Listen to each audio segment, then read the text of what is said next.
Both captains from Sri Lanka and Pakistan, and of course the umpires for today's match. Thank you everyone for being here. Is there anything you'd like to say to the captains before we get started for today's match? Already we have spoken to the captains. What we need to see is the spirit of the game in place. This is a grand final, the world watching. So wish good luck. I trust these both teams and we'll have a good game. Thank you. Thank you. And captains, do you have any questions or anything in response to your umpires? Good. I think pretty much okay. Everything. You just have to follow the rules and play the cricket accordingly. That's all. Wonderful. Well, let's get the toss underway. Who's tossing the coin today?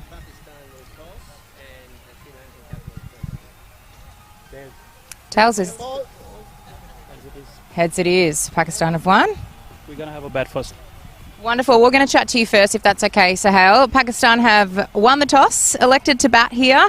What is your reasoning behind that decision? I think deck looks decent today. It's actually the better wicket than any of other games, and then obviously with our bowling attack, anything over 100 we can defend. You've seen that. Secondly, it's a final. You want to have a run on the board and then just defend it. You said a little something before about him wearing sunglasses. They might be a little shaky at coin toss, but you have watched Sri Lanka's games here.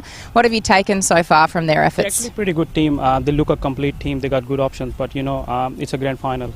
We're gonna play the attacking cricket we've been playing, and we really want to come out attacking. That's all. And you said to me, I think yesterday it was, that you are going to be watching all matches and you were here until your team lifts the trophy. Do you think you're poised and ready for that today? Look, we give over 100% and we'll give everything we have today. Today is the big day, and we just want to come out and play good cricket. Hopefully we'll win. Well, good luck to you and your team, Sahel. It's been wonderful having you in this tournament. Thank you so much. Sahel Sadiq, the captain of Pakistan. I'm going to bring in Mahela Udawate from Sri Lanka here. A rice mile always. It's great to have you back in the grand final and defending your title, Mahela. Yeah, of course. Boys done pretty well last couple of years, so hopefully this year as well. And Pakistan won the toss, elected to bat. That means you'll be bowling first. You've got a strong bowling outfit, though. You confident in your team? Of course, boys are playing really well throughout the tournament. So I hope they will do their best in the finals as well. We've seen that chasing hasn't been an easy task, but it's certainly been doable here. What's going to be the difference between your side and Pakistan here to ensure that Sri Lanka gets the win this afternoon? Yeah, Pakistan got good side, so we have to restrict them as low as possible. So after that, we'll have to keep it cool and chase it down. Well, he's ready and poised for the chase, as is his team. Mahela Udawate, the captain of Sri Lanka, thank you for your time. Of course, Sahel from Pakistan as well. The first ball here at Casey Fields for the grand final is not far away.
And Sri Lanka, of course, proudly presented by Oswood Timber and Hardware, Gainwright Accountants, and powered by Exclusive Migration, along with Spectrum Real Estate Group.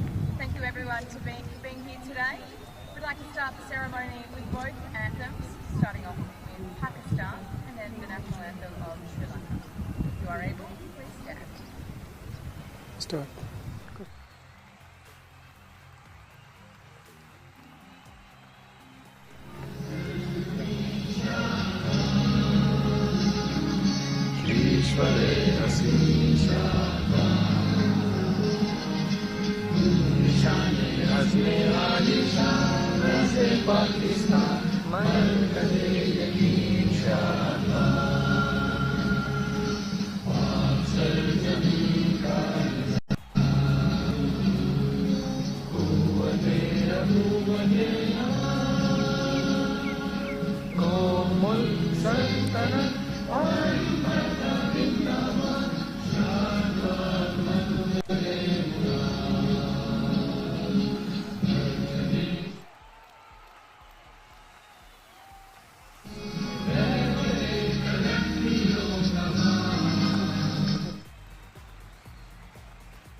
Good afternoon. Well, it's grand final day in the Aussie Cricket League, and after a dramatic second semi yesterday where, dare I say it, India had the game in the bag, we all thought at 4 for 117. They collapsed in the last over and a half and lost the game. Sri Lanka won the game, and they're into the final again for back-to-back titles. They take on Pakistan, who managed to defend off 18 overs because of Duckworth-Lewis due to some heavy rain yesterday afternoon.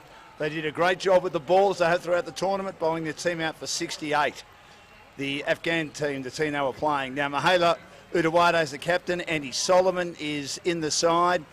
Basically the same team that they've had right throughout the tournament. A couple of changes in the Pakistan side, and Shakil Afridi, who's back in the side, he's opening the batting. Hassan Ali is out. Abdul also out. And Aziz, who's been an outstanding bowler, surprisingly didn't play yesterday, is back in the side as well. My good friend Suhas has joined us. Welcome, Suhas. We're here for the final. We're looking forward to it in very hot, steamy conditions. Thank you very much, Dan. Bright and sunny is any day taken compared to what it was like yesterday. It's good to see that clouds with darker shades are out of here. There's a few clouds, but they're very high, and I don't think they're going to cause an issue. I've been told it'll be okay today. Would be okay. Good afternoon to everyone watching. Pakistan. The one Kulasekara is all set to steam in with his lovely wrist and seam presentation. Yeah. Pakistan winning the toss, electing to bat, and the first ball's wide of the off stump. There's a slip in place and no run. And what an extraordinary semi-final it was yesterday. I'll use that phrase again. You're like a cat in a hot tin roof in the last 4 overs as India were in a winnable position and let it slip with that run out. Then, of course, Puru Gore thought batted beautifully. It looked like if he didn't break his bat, he might have hit a boundary. He didn't hit a boundary, he broke his bat. And then, of course, there was a hat-trick involved as well for Sri Lanka. And they got the job done. 2 dot balls to kick it off. Consistency is the key here, and Kulasekara knows it. Come the big game, he's played in many a finale, including the World Cup finale.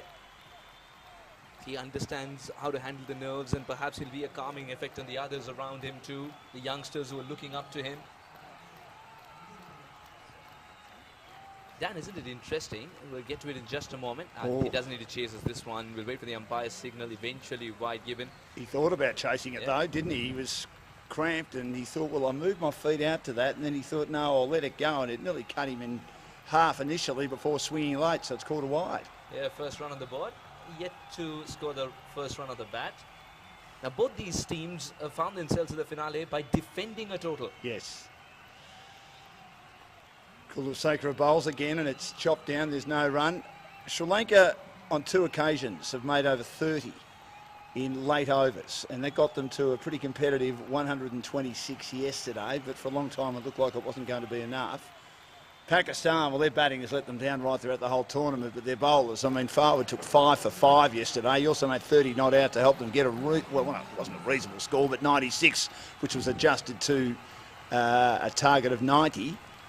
They would only want to take the positives that have made them reach thus far and overcome the final hurdle.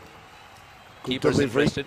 Outside the off stump, yes. Mappa was interested. Again, he's just poking and prodding. He's just bowling a beautiful opening over, Nuwan Kulasekara. One of the great international cricketers that Sri Lanka have managed to produce over the years. 300 international wickets across all 3 formats, 199 of them in one-day cricket. When at one stage he was rated the best one-day cricketer in the world. It's dropped into the offside. It beats the diving point out to deep point. And the man who took the hat-trick yesterday, Janoda, does well, and they get a couple of runs. That'll give them some confidence. Shakil off the mark with 2. Yusuf yet to score, and none for 3 in the opening over.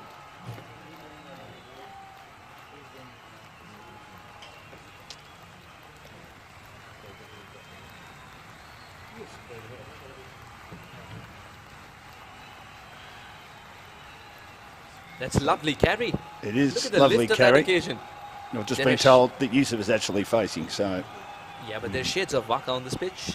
Just shades of it in certain places. Look at the carry on that occasion. Well, we've had a lot of that, haven't we? Some trampoline bounce, and then generally one ball in most overs has rolled along the deck. 3 runs have come off that over. Yes. And it will very soon be updated. 3 without a wicket out the first one. Yeah, Yusuf 2. Now Shaquille will get his chance back in the team to face a delivery. And are they going to bring spin on early?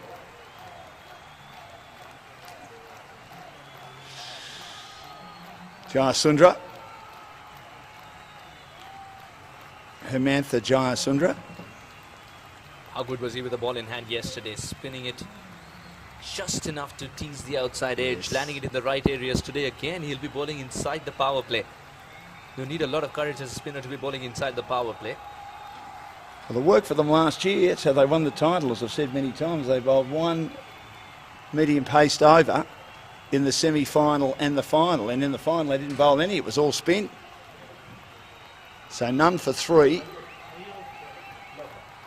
So Jayasundra to operate from the Mornington Peninsula end.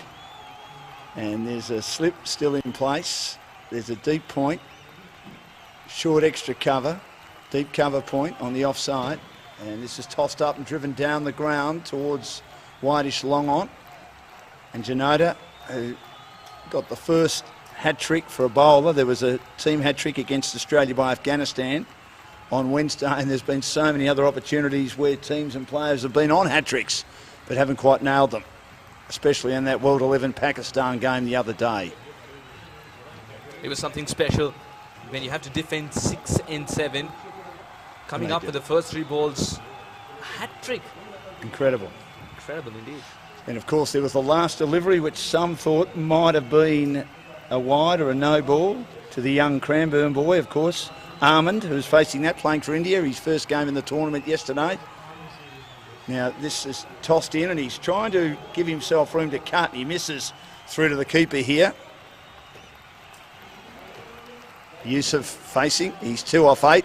Shaquille got 1 off the first ball that he faced. It's none for 4. So accurate, so good. I'm sure that Pakistan would have done their homework against Hemantha. They would have watched a lot of videos of his. If Hemantha gets going like now he has, then it's difficult to upset his line in length. So I won't be surprised if he goes for a big shot in between, not just to ease the pressure, but to put Hemantha off the line in length. He's made a good start here, bowling on line. This is a little bit more air and it's pushed into the offside, but the field is very, very stacked in that offside. Bowling to his field, it dipped appreciably. He played it pretty well, Yusuf, and it's none for 4. Right decision for Pakistan to win the toss and bat. They're probably a better side defending, aren't they, as Hemantha's in again. He bowls, and this is the reverse sweep so early in the innings. If he had have missed it, I think he was plumb, but he didn't. He got his bat on that, and he managed to work it down to third man. Interesting shot in the second over, but it comes off. Yusuf 3, Shaquille 1. Pakistan none for 5 after 2 overs.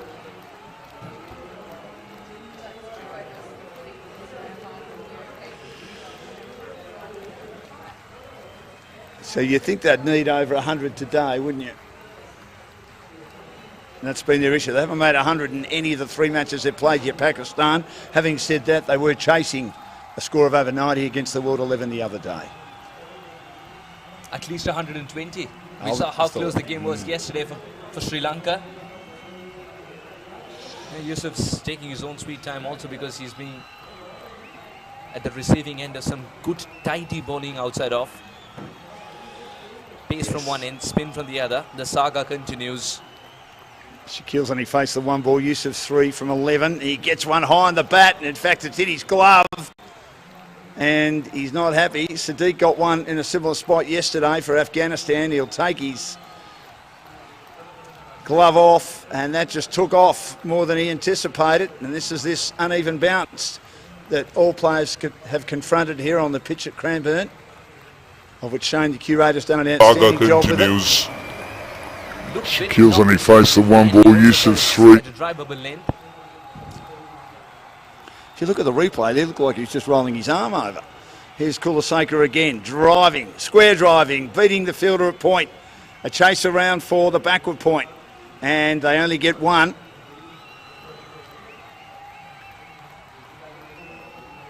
And that takes Yusuf to 4, Shaquille 1 off 1. Back in the team today, 1 of 2 changes, and Pakistan none for 6 in the 3rd over. It's been a conservative start and they need to up the ante here. Pakistan 11. get some momentum, get that boundary. He's batting so outside the crease, you could sense it. That also means that interception point was such that the ball bouncing a little extra wasn't curtailed. Direct hits. You practice that as a keeper, don't you? You do. He's beaten that side of the off stump, and we saw what Mappa did yesterday. It was the throw that turned the game, yeah, but wasn't it? Did he throw on that occasion, or did he bowl it back? Oh, well, he still hit the stumps as long as it gets the required result, and it was a very tight thing. Chowdhury run out yesterday, but I think it was the dismissal that turned that game, and India looked home.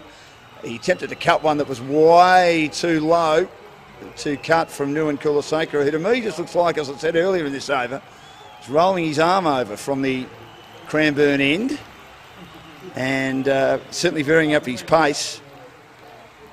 And Shaquille 1, Yusuf 4 off 13, none for 6. Darren Parkin to join us very shortly as well. It's part of our coverage of the grand final between Pakistan and Sri Lanka in steamy, warm conditions here at Cranbourne. Here's Kulasekaran again, and he defends off the back foot. Pin down. Shaquille and no run.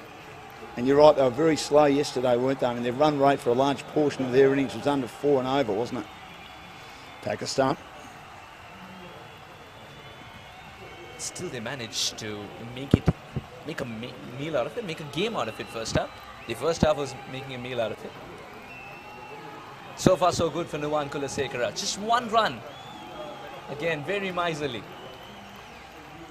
I wonder if the intention is to sit on him and have a go at the other bowlers. Kulasekaran bowls again. This is knocked into the onside. Mid-wickets reasonably deep, allowing them to comfortably go through for a run. And it is none for 7. 2 overs gone by Nuwan Kulasekaran.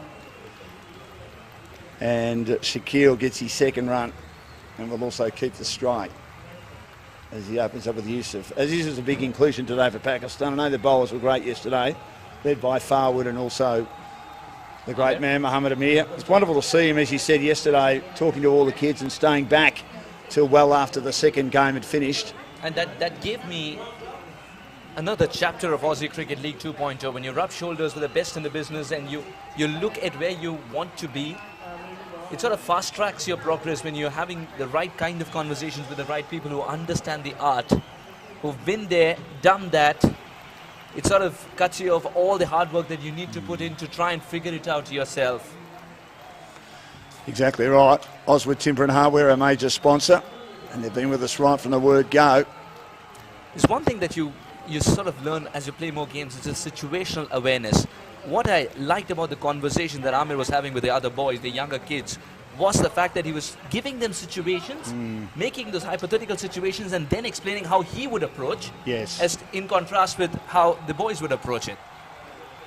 Well, young Raihan, of course, did an outstanding job for Afghanistan, and he was watching closely as this is hoiked over the offside. The first ball by the hat-trick man of yesterday was a loosener, Janota, and Yusuf has latched onto that, and he's managed to score with a lovely lofted shot, carving it over the cover region 4-4.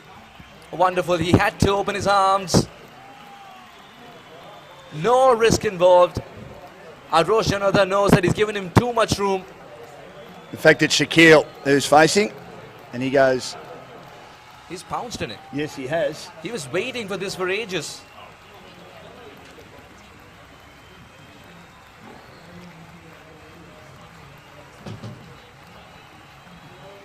Here's Janota again. I've been asked to have my photo taken. Oh, an edge caught behind. I tell you what, I've done 2 things at once.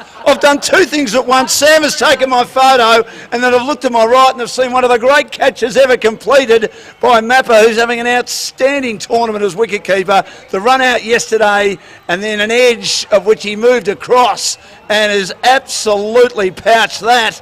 And Arosh Janota is a wicket taker. First ball he bowls to Shaquille, he smacks him over the infield. The next ball he gets a fairly thick edge and gets caught behind, and Pakistan again lose an early wicket, 1 for 11 in the 4th over. Talk about multitasking. Arosh Janota just continuing from where he left off yesterday. What a good comeback this is. He knew that he bowled it a little wider for his liking, got smashed away for 4, and this time gets it right. Enough to tease the batter to go for the big shot in the same region, but the outside edge is all that he could get. Let's have a look at the replay. And that's a good catch indeed. Well, the movement towards the right, he made it look so simple, Mappa. You know you're a class apart when you make difficult catches look so simple. The first slip was there. I think he probably takes that, but there's no first slip. They've taken him out after a couple of overs, and he knows how to get wickets, this guy. I'll say about Ross Janoda, first ball he's bowled, he's been whacked over cover. He just forgets about what's happened and worries about what's about to happen, and he's good enough to come back. In comes Kamran Akmal with a strike rate of 106. It's largely improved due to the innings that he played yesterday. The man's peaking in form at the right time for Pakistan. Can he put it past Sri Lanka to lift the cup? Here's Janoda. It's a short delivery. He manages to fend it down in front of him. That was a good delivery that had plenty of bounce. He's using a bit of wrist there, Arosh, and this time he's cut down on the angle and the width required for Kamran Akmal to manufacture a shot through the offside.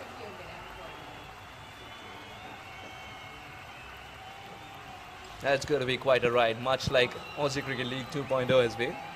Shaquille made 6, and here's Janoda again. Bowled him! Right through him! Kept low, the second wicket goes, Cameron Akmal out, and Janoda, he continues to make a mark on this competition, continued on where he left off yesterday. He got a hat-trick yesterday, he got 2 wickets today, he's got, 5 wickets and 8 balls. The man is on fire. An over ago, Yusuf was jumping to curtail the bounce, and here he is, Kamran Akmal, who's expecting enough bounce, but this one skidded through. I don't know about the demons on this pitch, but Kamran Akmal has just realized that, again, it's a wrist factor. It's the wrist factor, which has also caused the lateral movement after the ball pitched, and he's missed out on this one. The off stump's a thing of past. If you have any doubts on what are the expressions you use for Arosh Janoda, just look at this over. It says wow, and that's what it's been. Getting hit for a boundary, coming back with 2 wickets. Incredible indeed. 2 for 4, so he took 4 wickets yesterday. You don't want to be a team that blows hot and blows cold. Pakistan 11, they've got to do some mending work once again. Yes, it's a little up and down the surface. But since they're the best in the business playing, they've got to keep this in mind and tread on. Akmal out for a duck. 5 Selman matches Afridi, yes. Strike rate of 43.75. He's more of a safe player. Yes. In CSK, they used to call it the Badrinath effect. You lose 2 early wickets, Badrinath used to come in and steady the ship. If it's 70 for 2 at the end of 10 overs, you wouldn't even see him in the batting card. Bruce Laird was like that, former Australian opener back in the 70s and early 80s. Oh, that's taken off too, and that wasn't far from the outside edge as well. What am I missing here? Oh, it's uneven bounce. That's what which I don't think you're missing, because one ball's up, the next ball's down. Isn't there a song? What comes up must come down. It was a song from the 1960s, I think, an English song. That's pretty much Gravity. Yeah, well, that was the song. It was a big hit too. It is Gravity, thank you. Here's Janoda, and again he bowls and defending into the offside, away from the body. And not all that comfortable, Selman. And Janoda is ensuring that the Pakistanis are not comfortable. And what an over that was from the big man. 4 wicket, dot, wicket, dot, dot. Sensational, 2 for 4. And to use a phrase that we spoke about again, we went through most of the zoo yesterday. Yes, Big Arosh Janoda has put the cat among the pigeons, Suhas, hasn't he? 2 for 11 after 4 overs. The problem is not just put the cat amongst the pigeons, also caged them. Yes. 4 overs gone, 11 for 2. Very soon introduced into the attack, and has changed the game on its head. Just imagine if Sri Lanka would have had runs on the board at this stage. Would have been a different story altogether, and that is exactly the kind of pressure they were able to put on India. Sri Lanka have batted a lot better, haven't they? Mind you, Afghanistan had batted well until yesterday. Yeah. So maybe Pakistan believe that whatever they make, they can defend. Ever since I landed in Melbourne, this is exactly what I wanted to see. Closely contested games, and that's what Aussie Cricket League 2.0 has given us. The level of cricket that's on offer here has been second to none.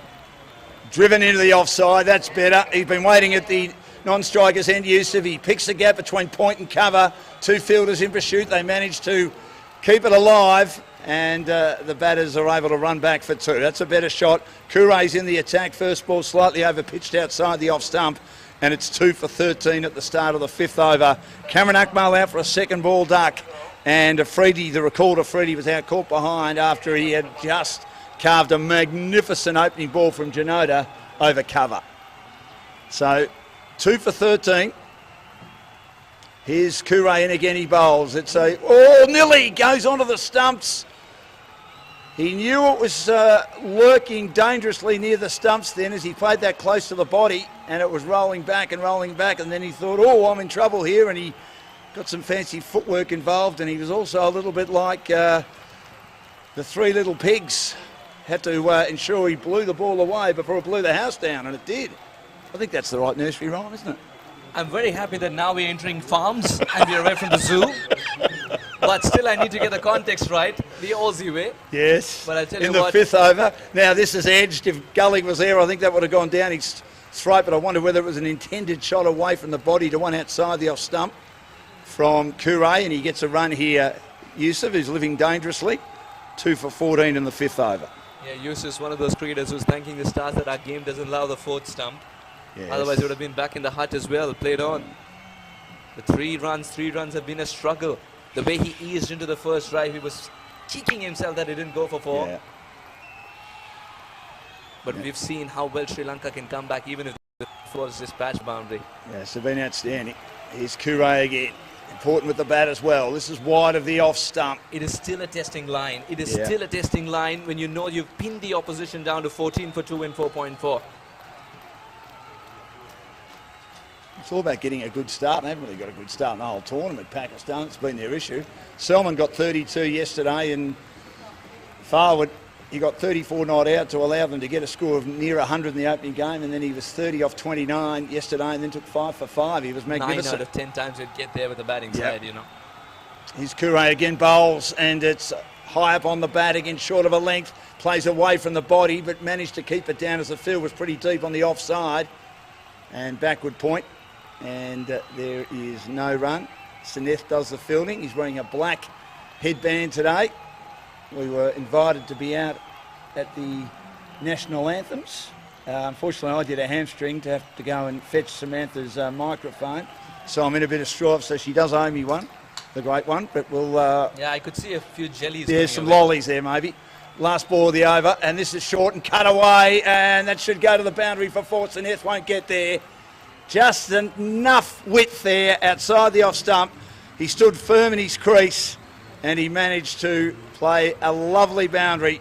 Very important runs on that occasion for Yusuf, and he's into double figures.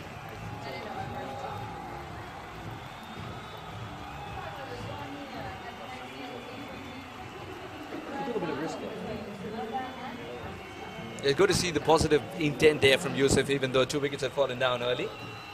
Had to take a bit of a risk, didn't he? Yeah, hint of movement after pitching. That's when you try and not generate that edge. You let this one go. But he had enough belief in him that the 3rd man was very wide and he can still get it past him for 4, and that's exactly what he got. At the end of 5, 19 for 2, change in voice to accompany Dan. We've got another D. Darren, come on.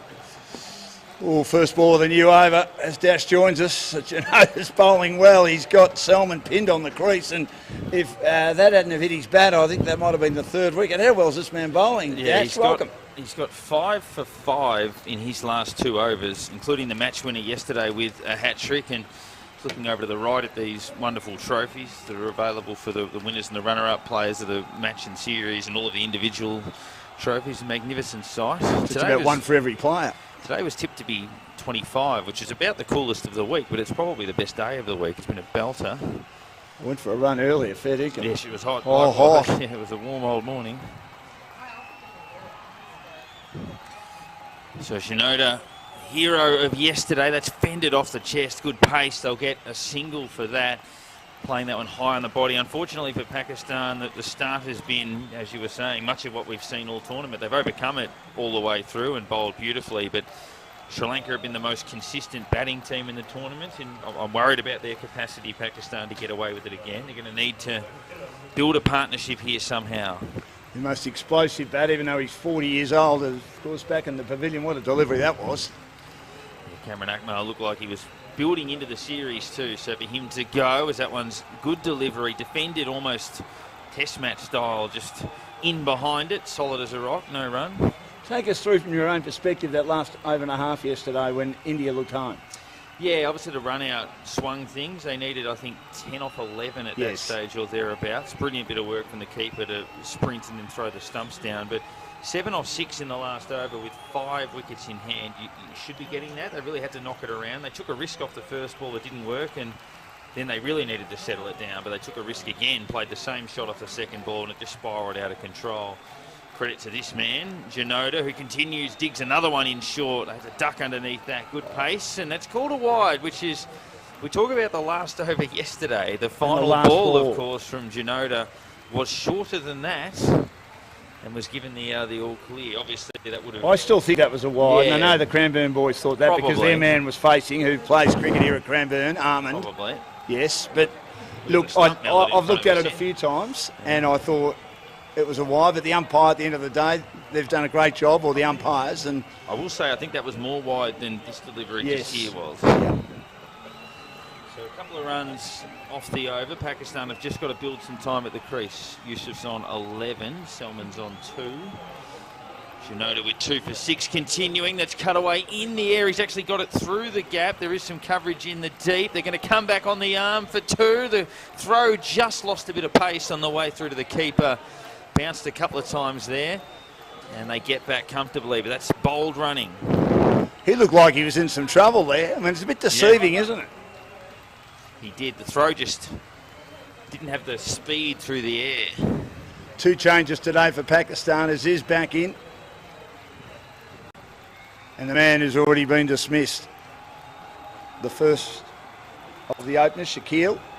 Now, that's been credited as one, but they run short, perhaps. Yes, he's got a nod from the umpire.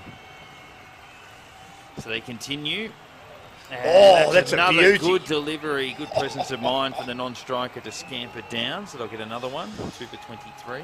That's hit him on the finger or the thumb as he shakes it profusely. Yes, We just see on the replay there. So our umpires here and our scorers right on the money. Must admit, though, it was close. So 4 off this over with 1 to come. Janoda with his tail up. Nice and short. At pace. And that's another one that bounces up around about the ribs. And they play it pretty well, Pakistan. They took low risks in that over and ended up getting 5 runs from it. So that's not too bad. Power play done. 2 for 24 off 6. The other fascinating aspect, Dash, is when he's bowling short of a length like that, and you're trying to look for quick singles, which I don't think Pakistan did enough of yesterday. They were in their shell regarding that. You're putting the batsman on the back foot, and you might put them in 2 minds, mightn't you? And think, well, hang on, I'm on the back foot here. Am I going to get a run? I mean, you haven't got much time to think about that, but it's just beautiful bowling by Janoda, who's having an outstanding tournament. Their medium paces have been used a lot more in this tournament, unlike last year, and they've worked a treat. Yeah, the very first match they utilised mostly spin, but since then they've used a lot of it. They're going to bring some spin in here again. We didn't see Kure in the first match bowling. No. Thought he was more a batter, but... I think it was only Kulaseka that Yes. was the non-spinning option in that first match. Since then they've used a lot more. Although we will have spin here, first over out of the power play. Samantha Janasundra. His second over.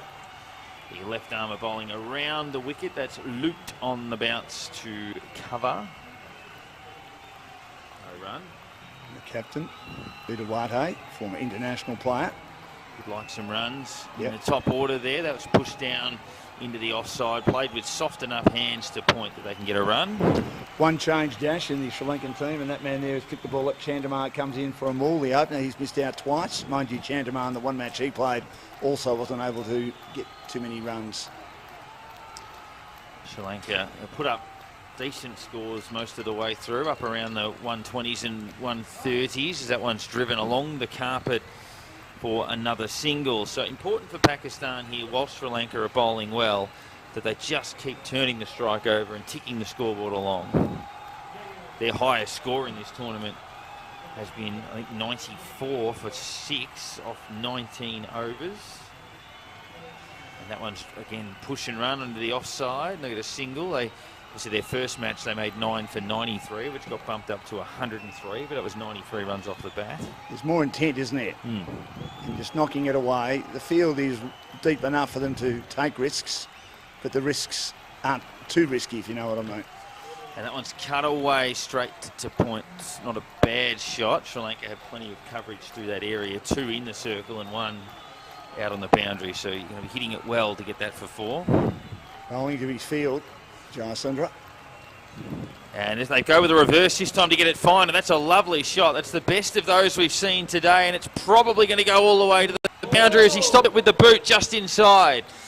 Well done there by Solomons, who took 2 brilliant catches yesterday to just stick the boot down and did that really well. And then, of course, his momentum took him over the boundary, over the rope, by quite a few metres. He stepped on the ball 3 or 4 metres inside, as we can see on the replay, and Jayasundara says, well done, son. Great piece of fielding. Saves a run. Well done, mate, or well done, brother. One of those. Absolutely. Well done, Cobb. 6 runs off the In over. Australia, I think they would have said that. We had another bat change. Obviously not quite like the drama of yesterday where the bat split right in half down the middle. Just on that. Yeah.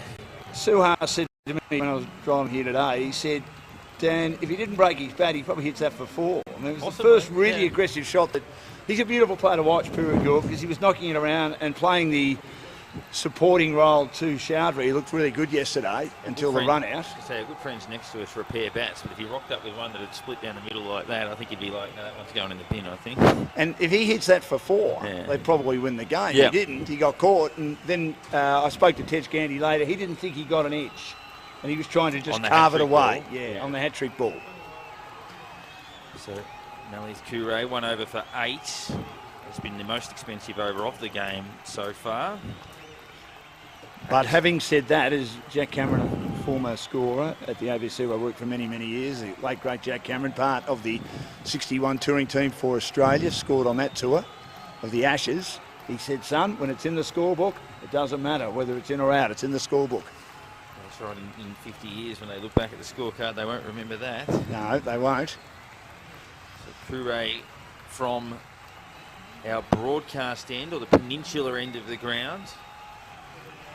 Look at Yusuf on the screen there, just doing some counting as to where the field is situated. Platform looking a little better for Pakistan, but they've got to build on it. He's got to start here. Yusuf 17 off 23. Kure charging in again. Fuller length delivery, a big appeal. The umpire nods the head and raises the finger. Took his time. There was a bit of the Steve Buckner about it where he would nod for a second or two before he gave it out. Alim Dar does that a little bit too. He'll nod and then give it out. And the big wicket, we just said Pakistan, their platform was looking a little bit better. And now they lose Yusuf straight away. I wonder whether there was some bat on that. We'll have a look at the replay. I also wonder whether he had the front foot forward and it might have been outside the line. And looking at Yusuf Iqbal, he's looking back, which gives me an indication he wasn't happy with the decision. Let's have a look at it. Looking down at his bat a little bit as he was carrying it off as well. Yeah. Yeah. Was that bat on the pad? I think so. Yeah. I think so. And outside the line too, and front foot forward. Yeah, it looked like it was an inside edge, but I had a good view. Again, to use Jack Cameron's phrase, it's in the scorebook, son. One thing about batsmen, I know they never think they're out, but they always know if they've hit it, generally. Kartik with a strike rate of 50, an average of 21. Highest score of 19 not out. He's batting up the order. Another player likes to noodle it around, like Selman. So the issue for them at the moment is I don't think we're going to get a lot of big runs from these two because it's not the way they play. But they need a boundary hitter out there. They do. One of the two, yeah. They're just going to have to make sure that they keep the Sri Lankans on their toes. So Pakistan, fortunately for them at the moment, maintaining the status quo with the bat. They need to find a bit more today, you'd think, against this Sri Lankan team. Kure 1 for 8. And that's defended into the offside and no run. Good bowling right on line. He bowls a bit quicker than I anticipated too. When he came on, I was first told that he bowls some medium pace and gets a bit of movement, but he's a bit more than that, I think. Yeah, he looks a bit sharper than that. Yes. Certainly steaming in. A pretty long run up, shorter delivery, cutaway, beats the field, and it'll race away to the boundary. Beats the fielder in the deep as well. That's the boundary That's what they needed. One and over. It's good shot, slightly wide of the off stump. Speaking of that LBW before, who was it that was out? I think it was Damien Martin in the 05 Ashes was out LBW 3 times off an inside edge. Gilchrist in India in 01, copped a few. Obviously, if the DRS was in, probably not out. I think the DRS has been great. I feel that maybe the umpires at times have been a bit trigger shy, but a lot of the times they've also got it right too. So it indicates the best umpires are again around the world circuit. The only one I'll make an observation on that at the moment is that's pushed through the offside again. Well played. The timing and placement of that was pretty good. The only thing I'll say on the DRS, and I understand that it's about did the umpire get it completely wrong. If he, if it's umpire's call and it's close to hitting the stumps, they'll say, oh, well, I'm not going to overturn that. But my view is you give a not out, you go to DRS, they send it upstairs, the ball's hitting the stumps, and it's still not out. I'm like, I have an issue with that. My issue is you've reviewed the LBW, the replay says it's hitting the stumps. See you later. Yes. Whereas obviously they're saying, well, the umpire was close enough with the call that obviously we can't overrule that. And that one again, a big appeal. That was a little bit too high, and he might have even hit that one as well. No, leg by, but certainly not out. He's looked busy since coming to the wicket. Selman, look, when they say umpire's call, okay, great. But the reason why they took it upstairs was because they thought it was going to hit the stumps. It'd just be funny if you tried to explain that to somebody who'd never watched cricket before. You're like, oh, he thinks that's LBW. I just had a look at the replay and it's hitting the stumps. Well, why isn't he out? Correct.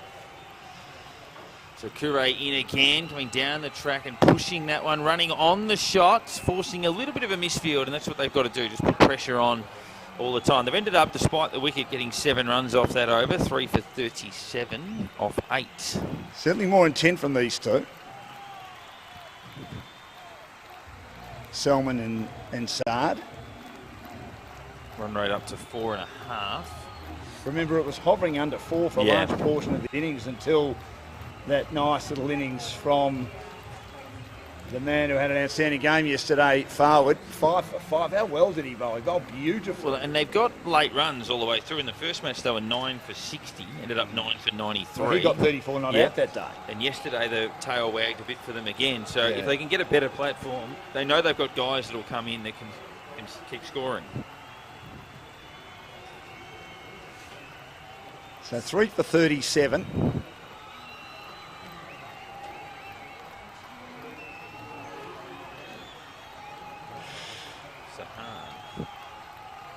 Sahan Pereira. Worked into the onside. It's had a very good tournament, Sahan Pereira. He has. He's been very solid. With bat and ball. Yep. And field. Might be one of the players of the tournament. Might get one of those many trophies out there. Gives this one air and it's thrashed through the offside. It beats short, straight cover. Fielder out in the deep, Jayasundra. They come back for 2. They had to run around a little bit, patrolling mid-off, and they come back for 2. Nice shot, though. It was. These two are timing it all right in their brief stint at the crease. 7 each. They look busy. He bowls again. This is a slower delivery. If a spinner can bowl a slower delivery, he gives it air, and he's put it away, or has it been kept alive? I was signalling that 4. They've got the boot to stop that again.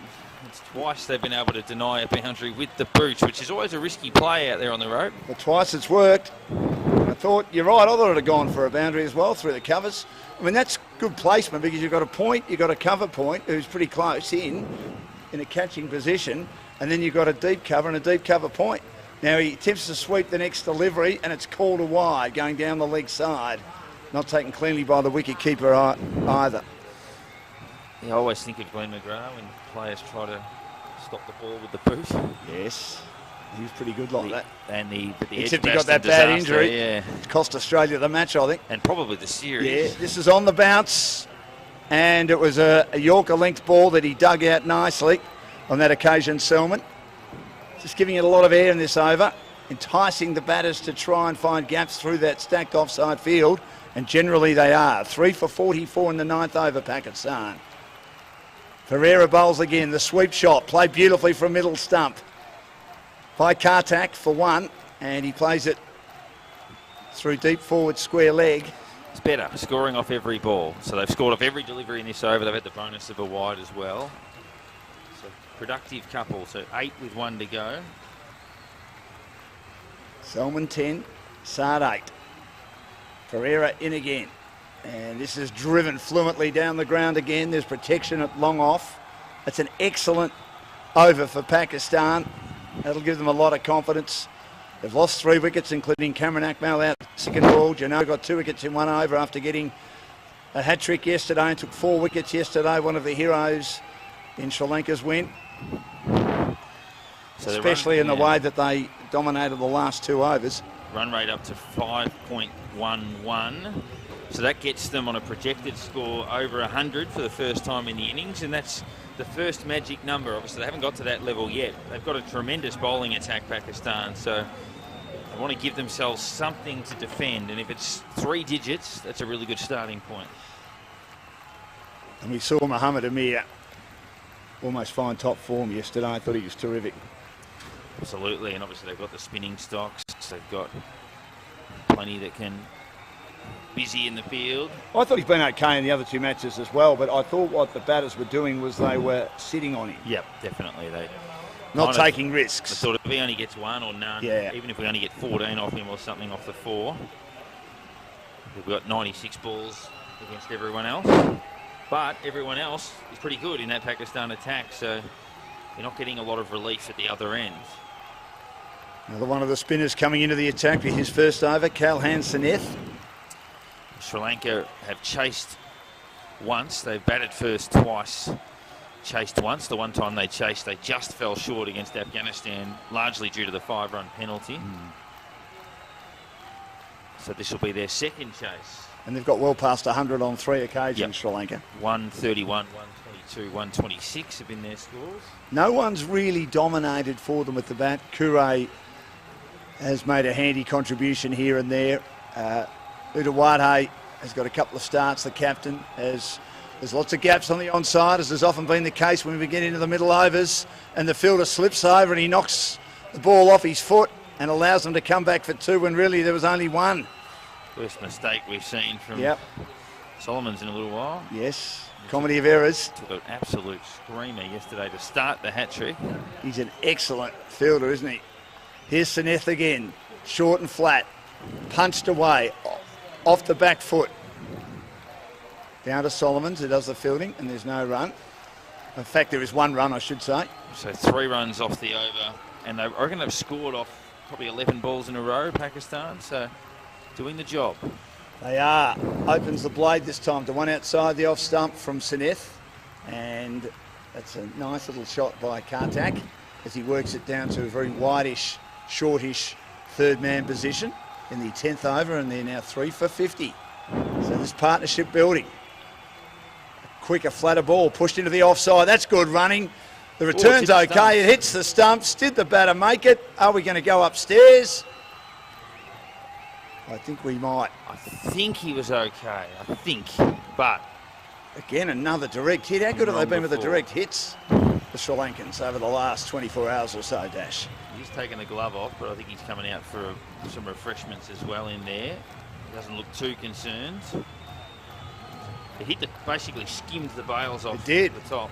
Do they think it's out, or are they just high-fiving for the sake of high-fiving, giving each other confidence? Probably no. As you often do. You see in basketball every time there's a foul called or someone's about to have a free throw, they'll... And tennis is the ultimate, where every point in a doubles match, the 2 guys will high-five, even if they get double faults or something like that. He's not in the shot yet, and he's got back. Good dive. Yes. Good desperation. Great fielding. So that's really good cricket from everybody. But in the end, Pakistan survive. Yes, Chandamar, he was, well, on his stomach as he threw that down. A few metres away from the stumps. And the batter, in making his ground contact, was also on his stomach. Great having Eating dirt, but made his ground too. Great having the third umpire next to us. We get real-time look at these replays. And that's fantastic desperation from both the fielder and the batsman. He wore the red headband yesterday. And I'll use my animal analogy for our great man. Standing out like a carpet snake in a fowl house. He's in the black one today, and this time he attempted to dab the plate over the top of it. I'm Australian, and it took me 3 days to figure out what that meant. I got there eventually. I'm older than you, remember, Dash. And this friend of mine that's given me all these sayings is 18 years older than me. And this is pushed into the onside. Nice rolling of the wrists. Again, the mid-wicket is empty inside the circle. He's out on the boundary, and they managed to get a run. Contact batting okay here, along with Solomon. And that completes the over. So 3 for 52 after 10.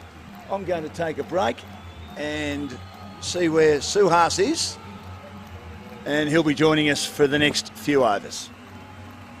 So Suhas to come in again right at the halfway point of the innings, and Pakistan have rebuilt somewhat. Although last time I said that, they did lose a wicket almost immediately, but this partnership has been worth 22 in pretty quick time. They've scored off all bar 3 deliveries in the partnership. Salman's on 15, Saad's off 10. Suhas, understand you were in the city this morning. What sights of Melbourne did you take in? Unbelievable. I thought Melbourne, it's got a million people. How do you keep tabs on one? I never knew I was being followed. I didn't post it anywhere either. We've got eyes everywhere. People on the ground. Surveillance is next level, Darren. Dilan Chandamar bowling over the wickets, coming a couple of steps down the track and driving. And they'll get a single. Saad nicely played there, moves to 11. Absolutely enjoyed my time there. Just love the vibe. It's the first time I felt Christmassy as well. Ah, yes, there is very... It took the Maya Christmas window. It's always a big and feature my of... definition of a few things changed, that a Christmas can be celebrated without a jacket on. Yes. Yeah, yes, that's never happened to me, especially in December, wherever I'm in the world. Our weather's been so average lately that we thought a white Christmas was actually possible, but we didn't get one. And I also realized, oh, that's an excellent work. Excellent glove work. He believes he's got him as well.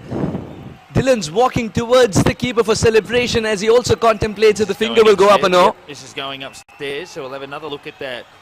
He looks disappointed to me, Salman. Another change in definition. Yeah. Whenever you say it's going upstairs, we just look right. towards our right. And now they've gone over to their camera crew down the end, taking a look at that. But again, I made the call last time that Pakistan had started to rebuild the innings. They lost a wicket immediately. Yeah. Will they lose one here? Dilan Chandamar, new bowler, into the attack. Can he strike straight away? Great work. Well, the man with the gloves who produced that stunning run out yesterday. That was swift glove work, isn't it? Absolutely. That was, he was falling over. That's what you do. That's what you try and do as a spinner as well. You gauge the reach of the batter and make him fall over, trying to reach the ball. Darren, I think it's a planned wicket. Yeah, and I get the feeling just by the reaction of the batsman that he might be out here. He looked sort of stunned in the crease. He just sort of stood there silently. Sri Lanka have had a great history of quality wicket keepers who can bat over the journey. Obviously Sangakkara, Kalawataran, and before that as well. And this will seal the fate of the batter. This angle will do everything. He's actually jumped forward to reach it. He hasn't been able to. Does he get the foot back? Oh, that's very tight. I don't think so. Yeah, it's going to be the red on the big board. Excellent keeping. You have to approach towards the line won't towards you. No, that's right.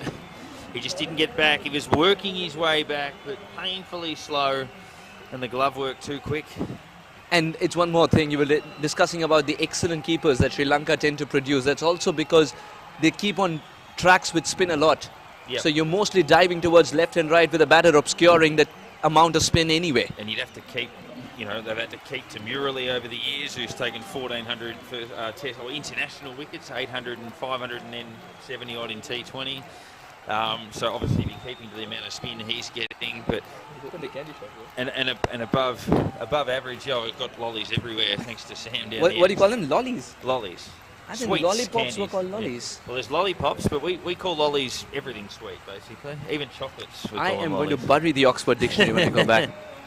Sweets, candy, or candy more American. I think that should be the first thing that immigration take out when they check their bag. Check mine, Fawad Malook. He's been excellent with the bat in hand, more so with the ball. He's been providing the handy runs, Dash.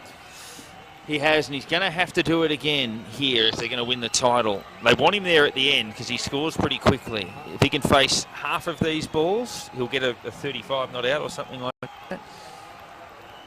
If they've reached thus far, it's because of Fawad Malook. Yep. He's turned up at the right time for his side. Good delivery. The idea is to turn it away from the right-hander, and one that slides in when the batter thinks it's going to spin is the one that will make him a candidate for LBW. And you make Early on in the innings might be better, Dash. And you make them hit against the spin wherever possible. Here to get your thoughts on what the number is that Pakistan can defend realistically. 120, it's game on, because this wicket's a little up and down. Yep. So they've got to basically double. If they double where they are now, they're 112. They've got 9 overs, obviously, to do that. So that's about a run a ball. 56 off 9 overs gets them to 112. Very good bowling side. Interesting setup that would be. A few of the Aussie boys here taking in the final.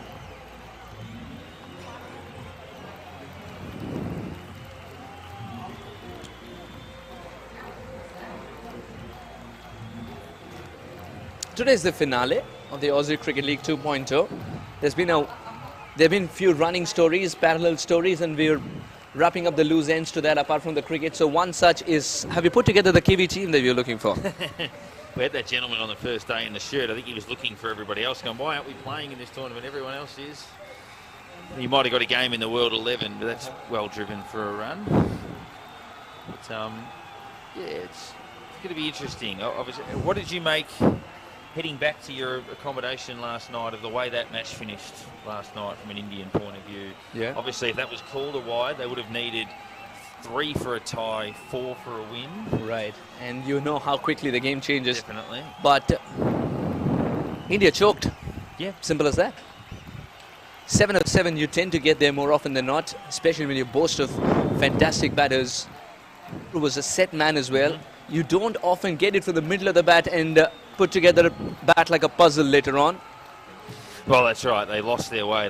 They basically had the formula all under control and then tried to get a bit too big. I mean, they felt 7 or 6, you didn't need to hit the first ball of the last over out of the ground. Maybe what had tempted him to not just emerge hero with a big shot, but also go for the big shot in the first place is the fact that the boundary rows are pushed in a little bit for that game.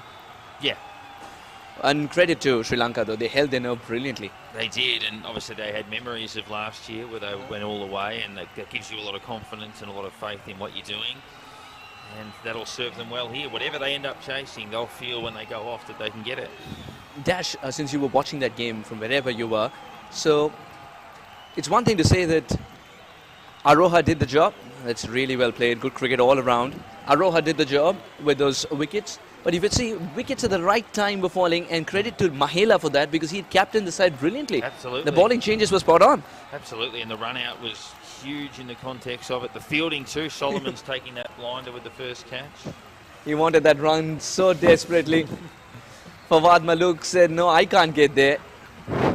And as we so often see with the wickets, Pakistan were ticking it along pretty well, but that just slows it up a little bit. 3 off the over, so the wicket usually just pulls the handbrake a little bit, and Pakistan have been slowed up in their scoring. Excellently called, Dash. Pakistan have been slowed up here. It's not for the lack of effort. He was looking for gaps. He was looking to come back for the second run.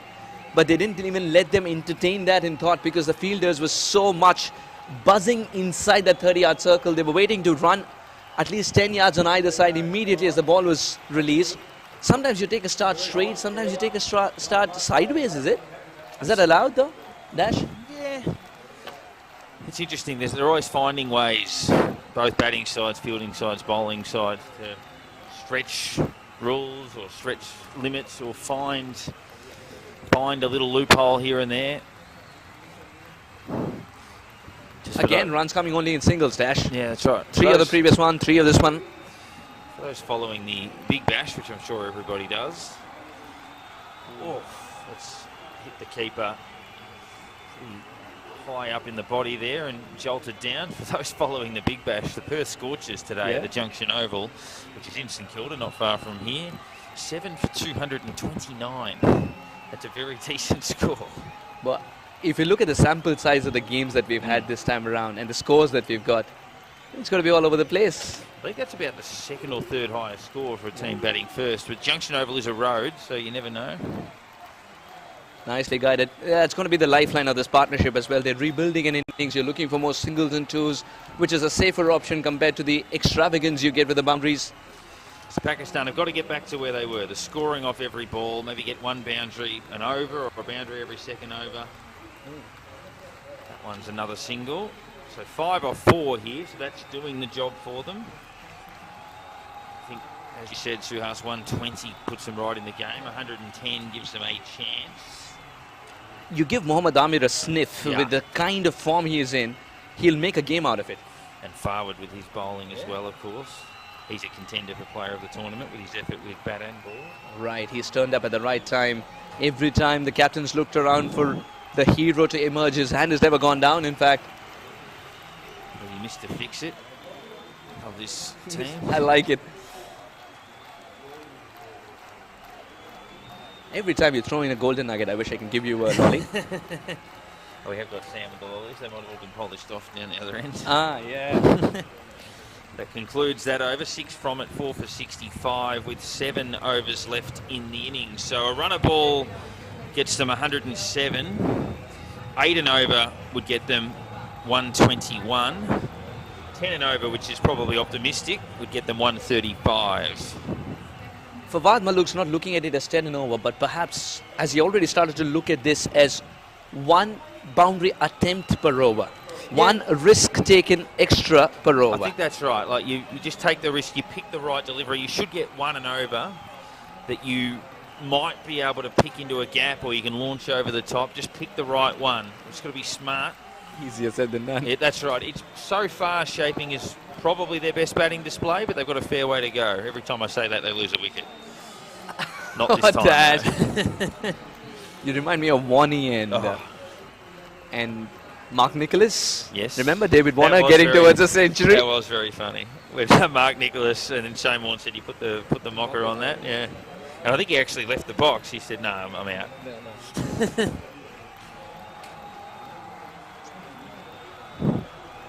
Runs in twos and singles. Pakistan 11 are getting it done in the simplest of fashions. This would do. He didn't need to attack it. So Mark Taylor, when he was captain of Australia, had an amazing knack of breaking partnerships with part-time bowlers. If they had a long partnership, he'd bring on a Michael Bevan or a Mark Waugh or something like that. And he'd have an uncanny knack of breaking partnerships. So can Sri Lanka find a way through here with Kalhan Sinath? Beautifully guided. Good running. Whose call was it? I'd say the non-striker. Usually the call is for the guy running to the danger end. Not always. If the captain's out there, for example, he might take seniority. But usually if you're running to the problem end, it's your call. Usually. Have you said no to a captain before? No, you would be brave. Especially if you ran him out. Then if you run him out and then get out the next ball, you don't walk towards the pavilion, do you? You walk the other way. You'd go to your car probably and just head home and wait for a call. So good this from Kalhan Sinath. He's kept it wicket to wicket as well. So if you're trying to cut him too early, you're in trouble. And you're always a candidate for LBW that way if you miss it. Good running here, so they make up for the dot ball by getting 2. We've got a good crowd gathering here to watch this final. Maybe the magnificent food we've been fed all week is about to get dished up. The naan and the butter chicken and it's been fantastic, and the lentils. I'm very proud of your olfactory sense there. You're picking up the menu but not even looking back. Love it. Smell. Brilliant. That was probably that aggressive shot you were talking about. Didn't get it through the field, but he reached for that outside off stump. Don't worry, we won't keep you long. Just 1 more over to go. would be fabulous. Dan Lonigan already loading up. So 1 over left until the next change when Dan will come in. 4 for 70, Pakistan. 6 overs left. How far they go, I think, Suhas, is largely up to these two guys at the crease. A lot rests on Fawad Malook, and he's turned up for the side so many times that their expectations and aspirations are fixed to him. We've got the exclusive migration on the shirts there, of course. One of our major sponsors today, as are Oswood Timber and Hardware and Gainwright Accountants. And of course, cheers to Spectrum Real Estate Group, our platinum sponsors, Sunrise Adelaide Transport, Reliance, Amel, and the likes of Air India, Evans Road Medical Clinic, which is just down the road, BCTA College, Southeast Wealth, Peach Institute, and Carlon Development for making this magnificent tournament what it is. Plenty of others that have contributed as well. Handy Kitchen, Lone Emporium, Emporium Lifestyle Homes, GD Bat Repair, of course, who are with us here. Eve Dental Centre and Taswin Sports. Although not even they could probably fix that bat that got blown to smithereens yesterday. He was quite content gifting him a new one, actually. Oh, I think so. Had they got over the line, that is. His bat got hit by a hand grenade almost. It just exploded in his hand. I think that's going to go to the GD Bat Repair immediately. He's going to fix it for sure. GD's wonderful.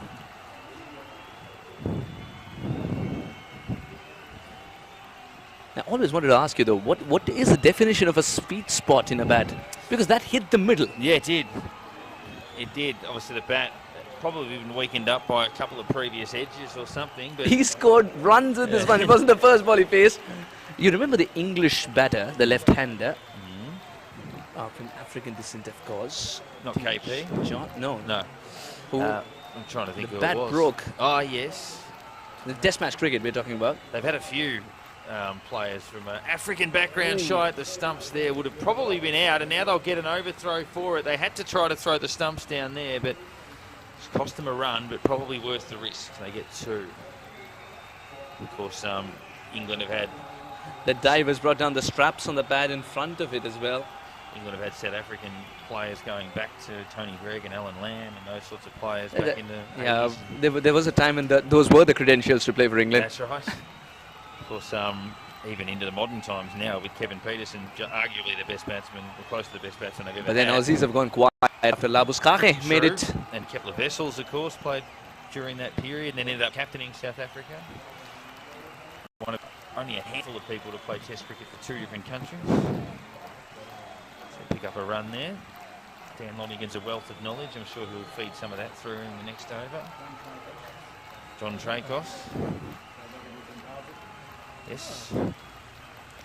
There was some temptation for a while that Dean Jones, when he was out of favour with Australia, would try to play for New Zealand. And that's pushed into the onside. They'll get a couple. Good running. Yeah, really good running. The first run was a struggle, but now they're getting the communication right between the two. He's also placed it in such a manner that he can come back for the second run with a sense of ease. Hemanta is not going to give him any power whatsoever. No pace whatsoever. Yep, he's going to have to create it off the bat. And you can use that lack of pace, manoeuvre it into gaps and turn ones into twos, sweeping from well wide of off stump there. And they can't get a run. It's almost premeditated. He reached quite wide for that. I mean, look at Hemanta's over so far. You tend to be reminded of your music conductor. 1, 2, 1, 2. And those were the quiet days. I think it's all coming back to me. Now I'm feeling Christmassy. End of the over. Another tidy one from Hemanta. 15 gone. 76 for 4. Darren knows there is sumptuous lunch waiting for him as Dan joins me here in the comm box. Welcome, Dan. Thank you, Suhas. Your turn to describe the next 5 overs. And it's 4 for 76. So they're batting a lot better, Pakistan. I still don't think it's better than yesterday. They're going for their singles more often than they did yesterday. I talked about the fact I thought they were paralysed yesterday, wanting to take on the singles and take on the Afghan fielding, but today's been better. Don't know about the commentary, but definitely they would have listened to what their coach had to say. I had the privilege of walking into their dressing room after the game had ended. One thing written in bold in the big board they've got with a marker is the fact that take more singles. reduce the dot ball percentage, and they're putting it to use today. Nawan Kulasekara not taking wickets today. Arjuna did, and then a spinner picking up one. Yeah, Kure and of course Chandamar, who was the one inclusion. Sineth's wearing a headband that sort of matches his hair, the hair color.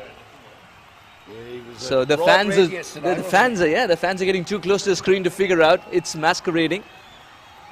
But of course, you don't want a white one, anything in front of the side screen with a white headband, no. Yeah. For large parts, even Malinga's hairstyle was a little distracting for the batters, they said. Not that they picked him anyway. I'll tell you what, they've swept well, these Pakistani batters today. And that's a nice shot. I've been impressed with Farwad in this tournament. We've spoken about all the lovely trophies that are there in those trophies, many of those could be heading to Fawad's campaign. You think he'll be in his kit bag? Well, you think many of them belong to his shelf? He's got 3 scores that are pretty handy in T20 cricket. Oh, that was a good piece of bowling, wasn't it? And it got through the defences. Off Farwad on that occasion. After a long time, we saw a waft like that. Extra bit of bounce from a spinner. Dan, this pitch is not easy. No. You're looking at 120. If you get there, then you're also looking at a 140 suddenly. Because that's what this pitch can make you look like. Wanted to be cheeky. He missed it. That's a good shout, though. You could see that he was almost bowled there. It was risky, wasn't it? Very risky indeed. Let's have a look. He come across his off stump and he's exposed the leg stump, and it didn't miss the leg stump by much at all. That is what I call very, very risky business. Defending it under his eyes, everything going right for Colin Sineth, as well as the balls left to go nowhere. At the end of 16, Dan, 80 for 4. They need to get a move on, Pakistan 11. Now that they bat deep with 6 wickets in hand, they would believe 120 is on the cards only if they start to attack in this very over. Just go back to my point before about there's been more intent. Suhas, no doubt about that, when they're running between the wickets. But I still don't think that they've thrown caution to the wind enough. They've been a bit too cautious. They should, with only 4 wickets gone, be closer to 100, I would have thought. Then again, of course, the wicket is playing tricks, so we probably have to take that into account as well. It's a great answer from me, isn't it? Sitting on the fence, and in a minute I'll sit up and I'll take the splinters out of my backside, which is an Australian expression for not really telling you anything.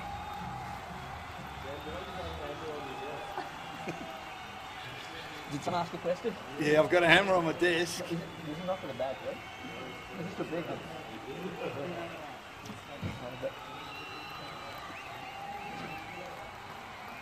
Yeah. Is that an anvil? Is that a hammer in your hand there? It's a hammer in my hand, absolutely. It's used for the stumps. Used for the stumps. It's not a gavel. It's not a gavel by any means. Got the third umpire sitting next to us. So 4 overs remaining, and they've brought Nawan Kulasekara back on, which makes sense to bowl the 17th and 19th overs from the Cranbourne end here, Suhas. His figures none for 5 from 2. He's bowled well again, because he plays in the Dandenong District Cricket Association. That could be a great shout. He doesn't need to wait, but now he's still waiting for the decision, but the bails have been whipped off.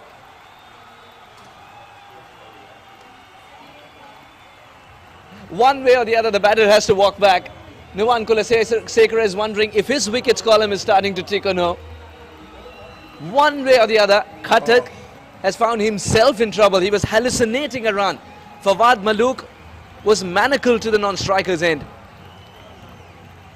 Well, I thought there was a run there. I mean, we're talking about the fact they've been better when they've knocked the ball around going for singles. They dropped a few metres away. I think actually he sold him a dummy there. He sold him a dummy. Fawad Malook initially thought there was a run. Then he didn't run at all. Just what Pakistan didn't want. He did leave his crease and he sold his partner the dummy. Well, they can ill afford that. Yeah, in India, however, we call this throwing both ends of the rope to a drowning man. Yeah, correct. There's a couple of good Australian expressions as well.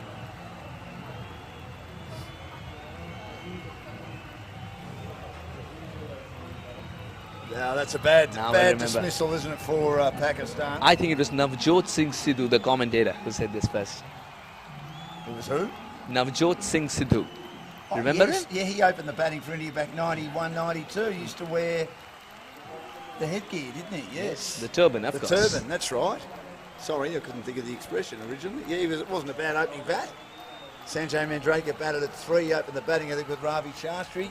Sachin Tendulkar was in the middle order and made hundreds as a precocious 18-year-old in Adelaide, and then on the bouncy wicket in Perth. Would you believe it? At such a young age, when you're still trying to figure out what your game is, he was so clear in his mind that he was representing the country. He went on to represent the country. He was brimming with talent. You get once in a lifetime kind of a player. Well, the Sydney wicket was very flat because Ravi Shastri made a big 100, and I think all the Australians thought, well, it's a flat wicket, good player. When he made 100 in Perth, they thought, wow. Azizullah is a good player too, with a strike rate of 78.5. He wants to increase that. Once again, Kulasekara twice in 2 balls has made the batters look that they haven't carried the bat to the middle.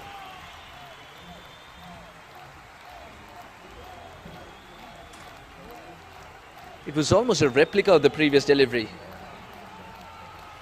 Is he going to hit that length again? Because if that's the case, Azizullah will be prepared. If he's watching the game closely, that is from outside. He didn't quite get the length right yesterday after his opening over. He was a little bit expensive, wasn't he, Newman Kulasekara, but outstanding today. Full toss and held it to long gone. I think he could have done a little more than that. 5 for 81. Don't think they've got enough yet. What a tidy over this is turning out to be. We're looking at an assault at this stage to create the launch pad for a big finish. That's not the case here. Started off with a wicket. Then Nuwan Kulasekara has only conceded a single in half an over. Is done and dusted with. But their best finisher is still there. Farwad Malouk, 15 off 19. 30 not out of 29 yesterday. 34 on day 1. Just to allow those scores to be competitive enough to stay in the hunt or win games. You have a way with numbers, I can promise you that, Dan. And barn animals.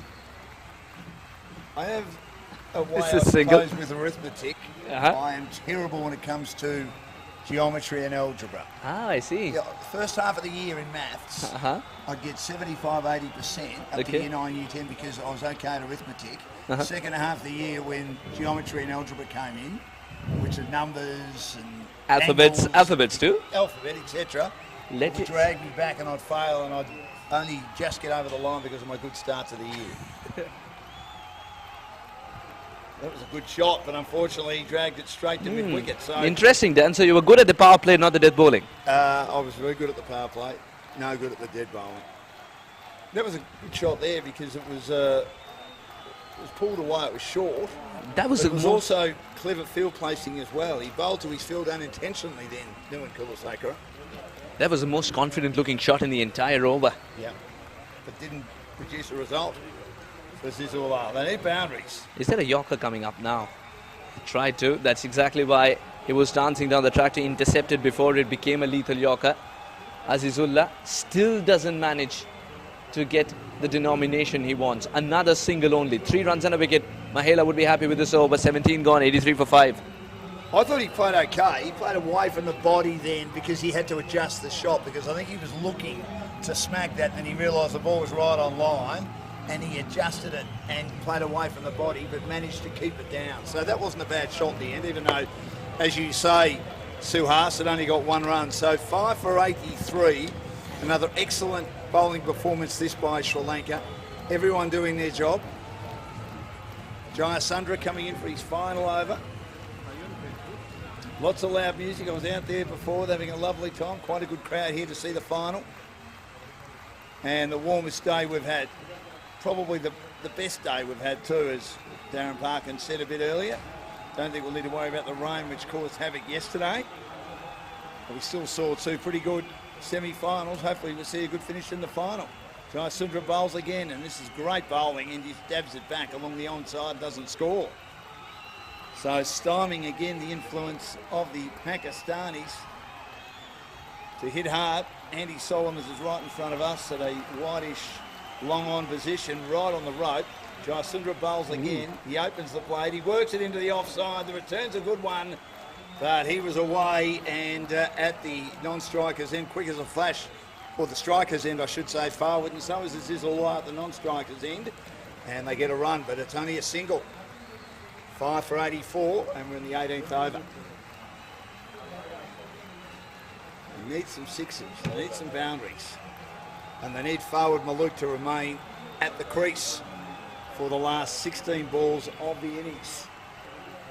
So the Pakistan can pass 100 for the first time at the bat in the tournament, and yet they're in the final. A flatter delivery, it's chopped away, a lot of protection on the offside, backward point, and point, Dan, who now goes back to deep point. I'll tell you what, Hemanta is a bowling machine.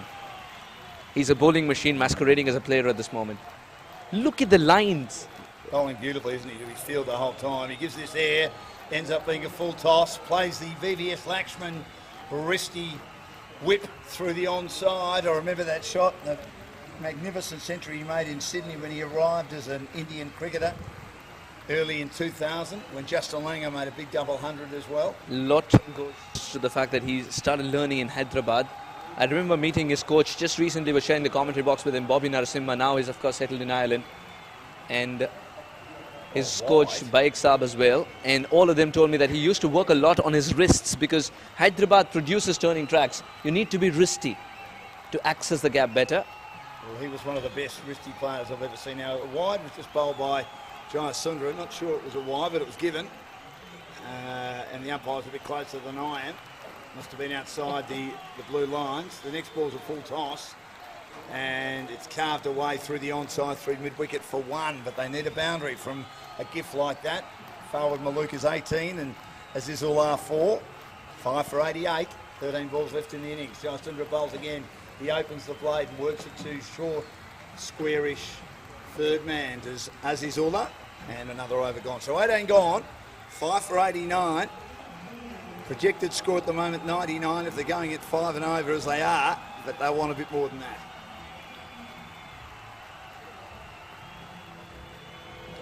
110 from here? Yeah, 120 looks like a distant dream. Oh, no chance. You can never see the flags frowning. It's as windy as it can get. They need to do what Sri Cranbourne Lanka have done on 2 occasions in the tournament. They've had 3 overs where they've scored over 30. Absolutely, and Sri Lanka would want to chase this down also because they've got a lot more support on the ground right now, as you can see with the flags flying high. The Lankan Lions are roaring indeed. They've kept Pakistan under check. 18 overs, 89 for 5. They'd take this any day, especially if they're asked to bowl first. DJ Sandy, he's been the one making sure that everyone is grooving to his music. And can hear it. Whether you be in Ivanhoe in the northeastern suburbs, Williamstown in the western suburbs, or Cranbourne here at Casey Fields in the outer southeastern suburbs of Melbourne. DJ Sandy's positioning, however, gave you a hammies problem. You had to run all the way there.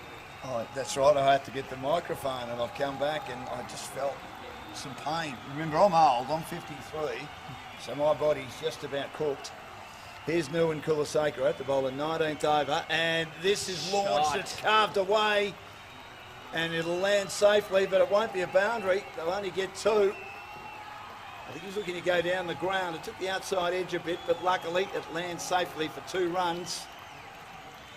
And handy runs. First time we've seen a double score from the bat for a while, as Azizullah has 7 off 9. Forward Malouk 18 off 22. And it's 5 for 91. We're in the 19th over. Thanks to our major sponsor, Oswood Timber and Hardware, as he bowls a short delivery. one, and he loses control of his bat. He didn't break it like Gua did yesterday, but he's actually asking, why isn't that a wide? Probably the umpire is saying, if you had the bat in hand a little longer, you would know why. You would have reached it. I think he thinks it bounced a little more than it actually did. Typical batter. Correct.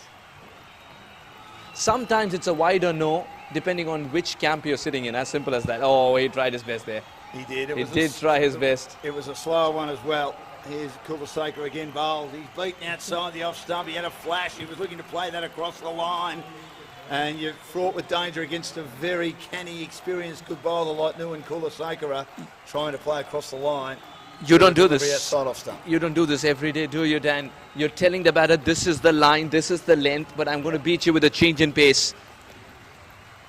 Now would he target the stumps here, Kulaseka? Well, this deep mid-wicket out on the boundary. Kulaseka bowls. He turns it into a full toss, and he whacks it down to long on for one. They've got to come back for two, and they don't. They don't. He had to come in a long way. He took the pace off the shot in the end a little bit because he didn't quite get it in the middle. It's more off the toe of the bat. And they really should have got two. This has been a masterclass of death bowling yet again from Sri Lanka. Then at one stage, Pakistan 11 looked like 120 would be easily achievable by them. Not to be now. Well, just 3 runs of the first 4 balls in the 19th over. Incredible. Lost 5 wickets. Now for the left-hander, again, Fawad Malook, who's done it so many times for his country. Pakistan 11 require another big finish from him. He was able to get a 6 and a 4 back-to-back in the previous game. That's what added respectability to the total. Back of the hand, slower delivery, gently guided. I think Nuwan Kulaseka has sent a memo to Fawad that I cannot provide you pace you want, you can provide the power. He played that well then. He read it nicely, but Kulaseka has been outstanding today. None for 12. Last ball, Obby Spell coming up. Doesn't have a wicket. There was a run out in one of his overs, but he's done the job. Change in field. Now he's sent the square leg back, and that means fine leg will come inside the circle. Slight adjustment to the angles of long on and long off. They come closer to each other. He likes to drive through the offside and he's covering the road there. This time he goes down the ground, hits it high, hits it long, but unfortunately he holes out. He's been caught at long off. Originally I thought he got enough of it, but once again it falls short. And they lose another wicket, as is Ullah goes for 12, and there's 6 for 93 at the end of the 19th over. And Nuwan Kulaseka gets that well-deserved wicket. Suhas has 1 for 12 from 4 overs. And once again, the Pakistan 11 haven't got enough. Yeah, when you starve the batters off the boundaries towards the end, they get desperate like this one. He thought he got enough bat on it as well. For a moment, he was celebrating. It's a class of the man. Again, change in pace. And the ball only got height, not distance. It did. Excellent catch. I think it is Kumba. They call it Kumbu. They call him Kumbu there. Well, the fielding's been really, really good, hasn't it? So you've got 1 over to go.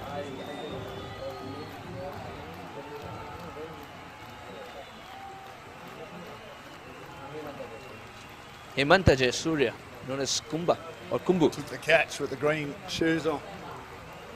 Gee, they have fielded well, haven't they? They've caught most things.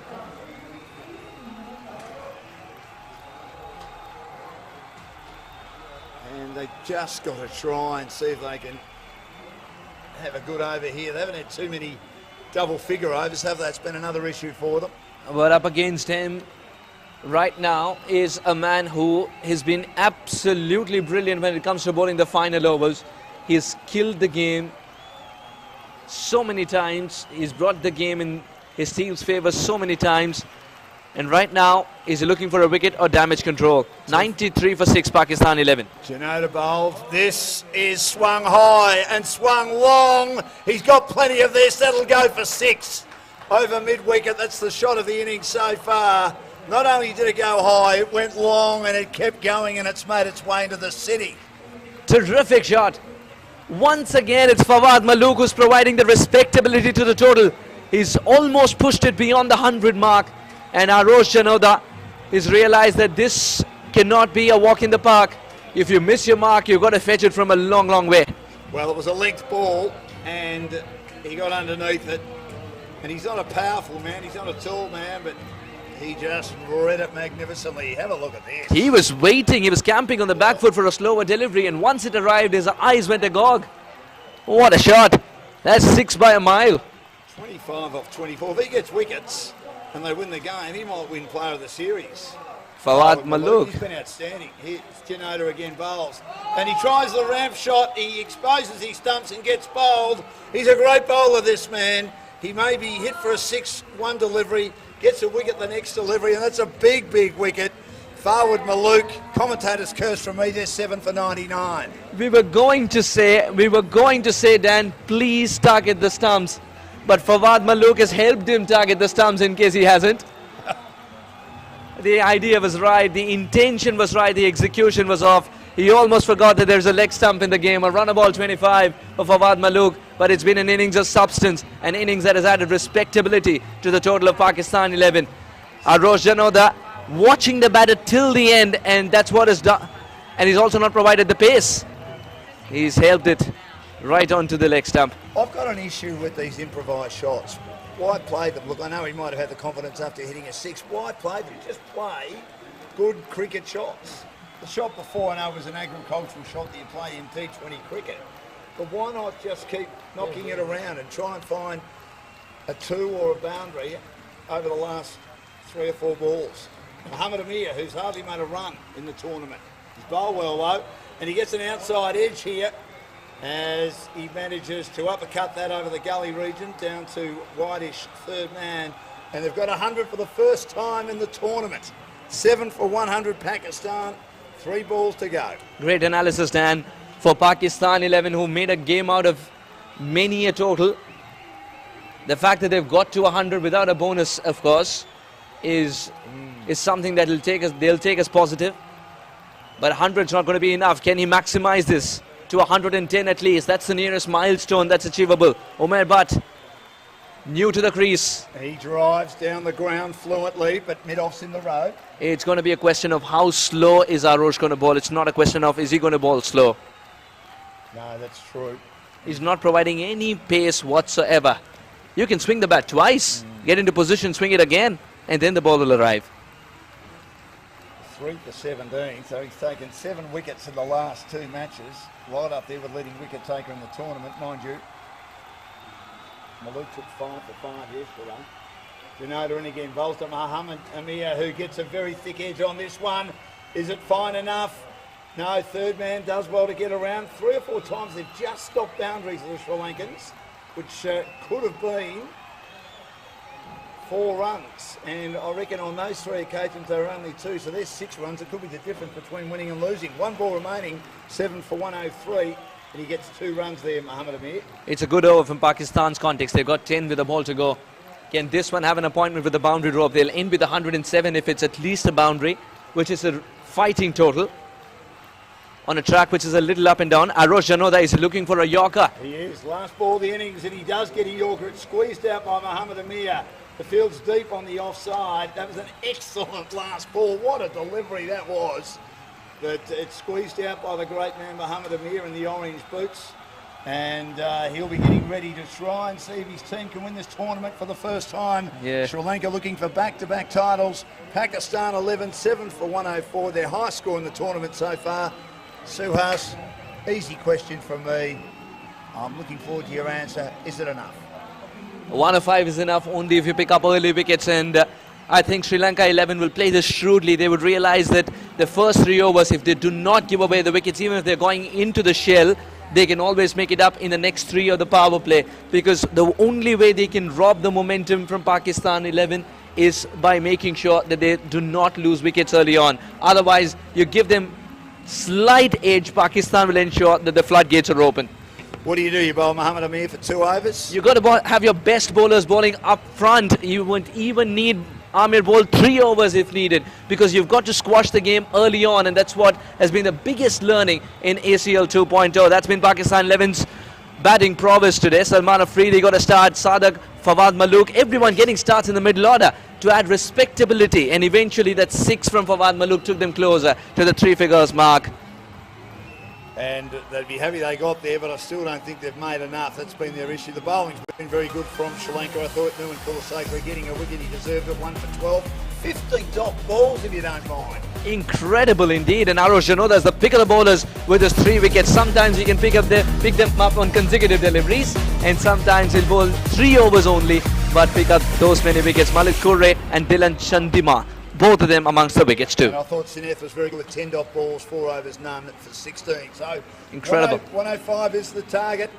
It's the high scores we say Pakistan have made in the tournament so far. Their bowling's been good enough to defend these scores, but the Sri Lankans have batted pretty well, and they've had 2 games of course where they've had 3 overs where they've made more than 30, which has been more than enough to get them a decent score. They do that, you think that might win them the game and win their 2nd consecutive ACL title. We look forward to the run chase very, very soon. We thank our major sponsor, of course, Oswood Timber and Hardware, Game Right Account, Exclusive Migration, and in association with Spectre Real Estate Group and the platinum sponsor Sunrise Adelaide Transport Reliance, and also Amula, one of our gold sponsors, Air India, Evans Road Medical Clinic, BCTA College, South East 12, Peak Institute and Carlin Development. Myself, Sue Haas and Darren will be back for the all-important run chase a little bit later on, with Sri Lanka needing 105 to make it back-to-back ACL titles. Pakistan hoping to win their first title. See you soon.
Batting सबसे बढ़िया है यार।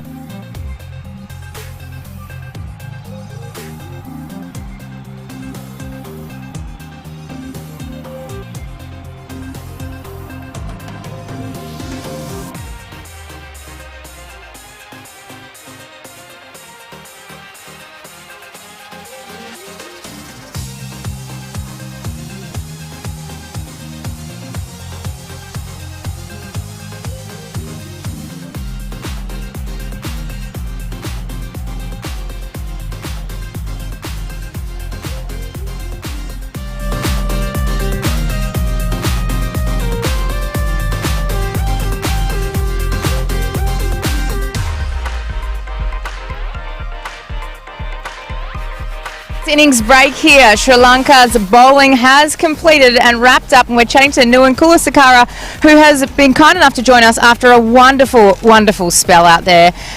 Let's talk about your team as a whole. I would say efficient bowling. Yes, we bowled well actually, especially with the new ball. That was a good effort, and yes, our bowlers did a great job. Pakistan won the toss and elected to bat, and they were very confident in the beginning that they'd be able to set you a large target to chase down. That target is only 105, and I say only 105 because we've seen some bigger targets throughout this tournament. How are you as a team feeling about that number to chase down out there? Yes, cricket is a funny game, so we can't tell the last ball till the last ball. So yes, we have to chase well. So yes. Bat on ball, that's it. 105 means like can't predict, but we have to bat well. Fingers across for you. Now your numbers are one wicket, 12 runs, and also of course Maleeth took a wicket, Dilan Chandamar took a wicket, and Arosh Janoda is just absolutely on fire this tournament, isn't he? This time he took 3 wickets and only gave away 20 runs. Yes, actually he played quite a while in here as well. He's a good cricketer. Yes, tall and he can bowl fast. Yes, he did a great job, especially yesterday. I don't know where it's a match is, but he bowled well, and that's why we're here. Yes, exactly right. And talk to us about your batters that are about to take the field now. Have you got faith in them? Yes, exactly. We have a good batting lineup, so that's why before I said yes, we have to bat well to chase this target down. Yeah. Well, thank you very much for giving us your time and a little bit of insight into your team. We're very much looking forward to this run chase here. As I mentioned, 105 is the target for Sri Lanka, who are going out after innings break to try and go back-to-back here against Pakistan.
Welcome back to the Australian Cricket League 2.0. We are down to the final hour and 20 minutes of this tournament. Sri Lanka looking to defend their title. They've lost one match in this tournament to Afghanistan, but they've been very good apart from that. And they need 105 to lift that magnificent, massive trophy that's down in front of us for the second time. Pakistan have bowled beautifully all throughout this event. Can they do it one more time? They've got 104 to defend. They had to defend 103 against India. They took it to the last ball. They bowled the World 11 out for 94. And yesterday they defended 90, bowling Afghanistan out for 68. This is the toughest challenge, but runs on the board in the final, always important. Darren Parker is my name. Dan Lonigan, nice to have you alongside of us. Can they win it, Pakistan? Well, I'd say they can win. I'm just spoken to Joe Christie, who's the coach, and coaches Sahel, the captain at Naval Park. That's the connection here. He said, you've got to remember, they've got 2 post bowls. We can score on them. Yeah, it's true. And they've got good spinners as well. And obviously, Muhammad Amir, 119 test wickets. How many could he have taken? He's a 200-wicket test player, you would think. Probably, yeah. Yeah. Ripped Australia and England apart at test level. Aziz has been a good bowler. Fawad will get his opportunity. He's been excellent. And it is Muhammad Amir to tear in from the peninsular end. Dylan Chandamark back into the side will open the batting for Sri Lanka. And a good time for him to get some runs. Mahodi, who's been excellent in the early part of the tournament.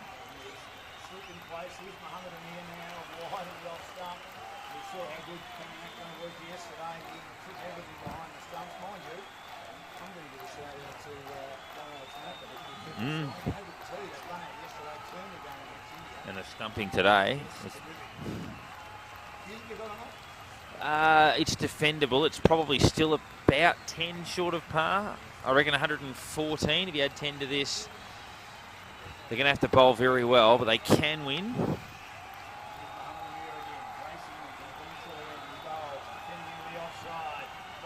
Off the mark straight away, and there's a return at the stumps. Is there a run out? I think they're going to call for the full umpire. They're hitting left, right, centre. Fielding's been brilliant. Afghanistan threw the stumps down regularly. Pakistan threw the stumps down there. Sri Lanka yesterday turned the game by throwing the stumps down. Usually, as we said it yesterday with Pete Laser, usually a direct hit is out. Not every time, but usually it is.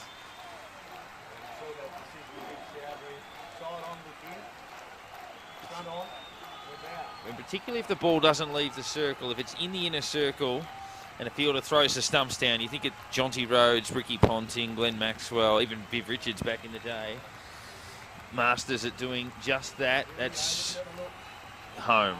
There you go.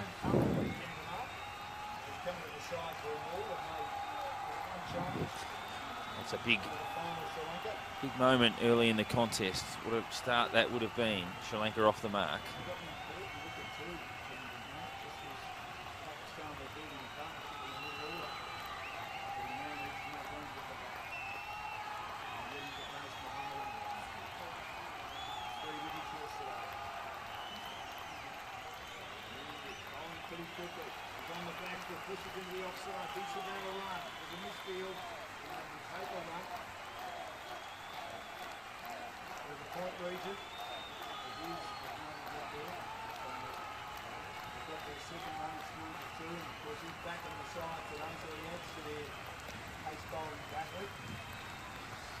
He does. That little misfield, so Pakistan are going to have to be right on the money as they were with that first ball that hit the stumps. They can't give away any loose runs.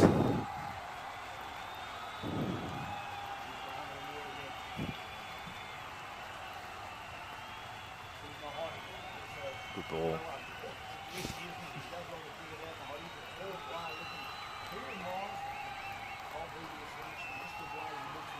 Yeah, yeah. Arguably the greatest player of spin bowling in the history of the game, almost, VVS Laxman. Did.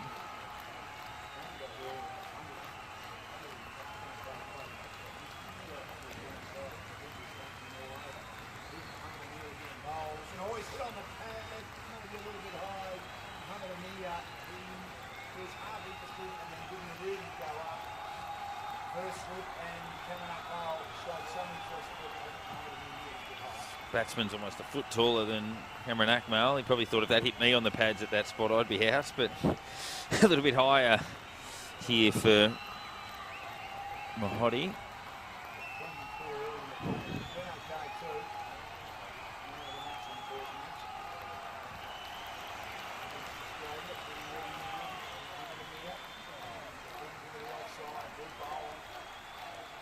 So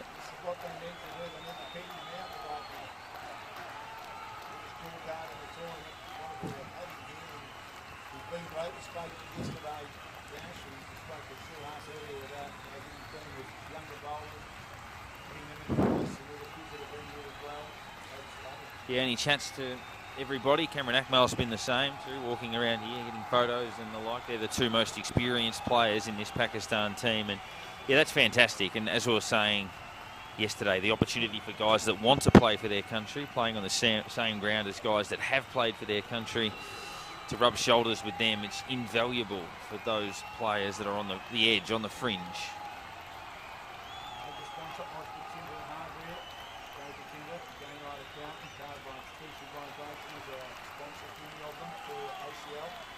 You'll see exclusive migration on those Pakistan shirts.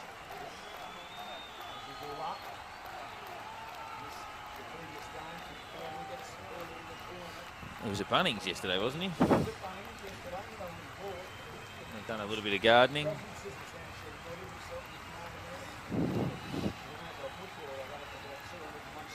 Shane Mumford.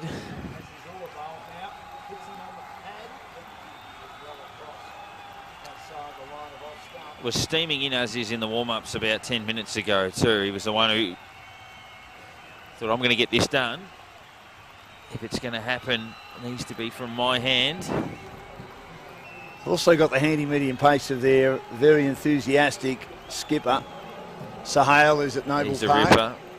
He is a ripper. He loves it, doesn't he? And he loves being on too. He just hung around at the end yesterday thinking, if I hang around, I'll go on. And of course, we were going to put him on, and we did. Here's Aziz again, bowling. And on the back foot. Oh, it's caught! No, it's not. It's on the bounce. I thought of the way that he reacted, it was a lovely piece of fielding. He was enthusiastic, and they've been all that way the whole way through Pakistan. If you look at them all week, as we just have a look at this replay at the old bump ball. Was well taken catch. In there. Selman did a good job there. Ready, but Pakistan, all their players have been here all week. They've been watching every game. We saw the celebration when their final spot was secured. Yesterday when they found out who they were playing as well. They've been fully engrossed in this tournament all the way through Pakistan. It's been terrific to see. That was a good shot on the back foot, but a good piece of fielding. Aziz in again, bowls. Oh, beats him outside the off stump, cuts him in half. That was a Jaffa, Darren Parker, one of the best balls we've seen not to get a wicket in the tournament so far, in my humble opinion. Well, it's not to say they will win, but if you wanted to know if they can, the opening 2 overs suggest that they can. Obviously, Muhammad Amir only went for 2. Aziz Allah's beaten the bat a couple of times. They think they can win. Oh, it's an absolute perler. And as Dale Christie said to me, they've got 5 medium to fast medium bowlers. Well, if he had bought a coat of varnish at Bunnings and put that on the stumps, that would have hit it. How much does a coat of varnish cost? I actually bought one yesterday, about $30. Really? A coat of varnish? Coat of varnish. What are you varnishing? Tell us about that in a second. Here's Aziz bowling now, and on the back foot, chops it away again. There's a misfield by the man who was involved in that great piece of fielding before Selman. Might have got a little bit of an unkind bounce then. Got a piece of outdoor furniture that sits in the garden. It always gets varnished every summer. Oh, yes. Popped that on this morning. Very good. We had a seat like that years ago. I used to love doing it, actually. Yeah, it's good. Nice to get out in the sun. So like mowing the lawns. If he had bought it and put it on the stumps, then he'd have a wicket. So a run there to Chandamar, and it puts Mahoti on strike. None for 3.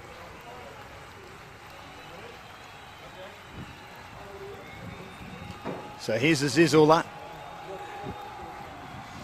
Long run up, nearly coming off the side screen, like Murphy Hughes did at the start of his career. He bowls and he takes an outside edge. Second slip is in place there, and he stops it from going anywhere. Yusuf, as he opened the blade, he was certainly squared up. I think it was an intended shot. He rolled the wrist to keep it down, but Yusuf was there, and it's the old wandering split that Jim Maxwell, my ex-colleague at the ABC, calls between second and third. Yeah, it's slip. a floater. Yeah. Well, Sri Lanka won't panic here. They've handled every situation well in the series. It's a slow start, but they've kept wickets, haven't lost one early, and they'll fancy themselves as a chance to win from anywhere. They're facing the best fast bowlers in the competition. A big battery of them, as we've said. Aziz in again bowls. He opens the blade. Mahodi. And he plays it down to Umair, who's a backward point. And he'll play a role as well. No with doubt. The ball at some stage. 2 overs gone, none for 4. 4 singles in 2 overs, so they're not giving much away. Obviously, there was that one nice shot played off the back foot that didn't get through the field. But so again, you'd probably see Amir bowl 2. You'll see Aziz bowl 2. And then you'll see probably some rotations through this battery of quicks that they've got. Keep a couple up their sleeve. When do you bring forward on? Pretty early, I would think. Maybe last over the power play, perhaps.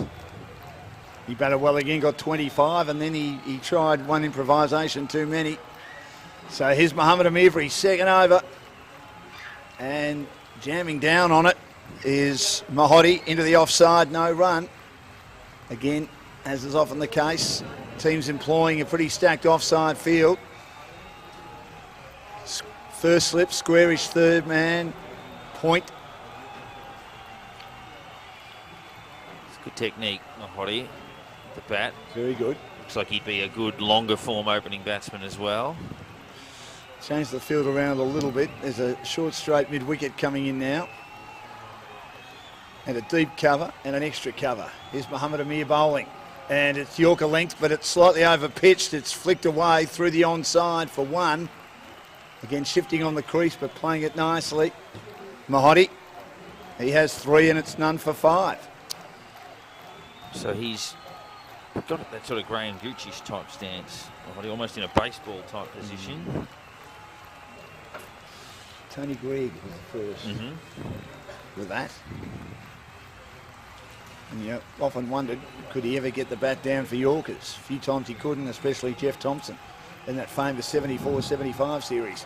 Here's Mohammad Amir again. Oh, that's an absolute corker. Nice we smile. saw one earlier from Aziz in the last over. If that was a good delivery, that was even better. And nothing Delan could do about that. Delan Chandamar, he just needs to acknowledge that was an absolute ripper. I wonder what's more intimidating for the batsman, getting the death stare from the bowler, or what Mohammad Amir then, just a big grin as if to know, yeah, I'm in a rhythm. There's a few more of them coming, I think. Yes. The wicket looked dry. Both of us went out there. Here's Mohammad Amir again. And he defends on the back foot, pushes back to the bowler. That's good bowling. Short of a length once more. They've made a good start here, haven't they, with their bowling? Certainly have. There's a man out of deep backward square. If he decides to go short.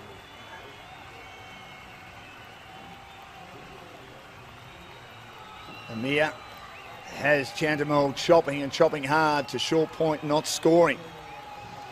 Gave him a bit of room then.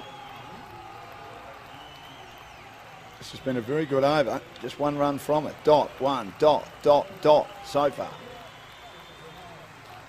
And you put him to pasture probably for a little while now, wouldn't you? And bring your other bowlers on and just hope they can keep doing the job. He's done a job, and they just need, they need to keep that foot down. Wickets is going to be the key, though. If Sri Lanka keep them in hand, they'll manoeuvre their way to the total. None for 5. Last ball of the third over. Mohammad Amir bowls. Oh, that took off. That wasn't far away from an outside edge. Oh, how good was that?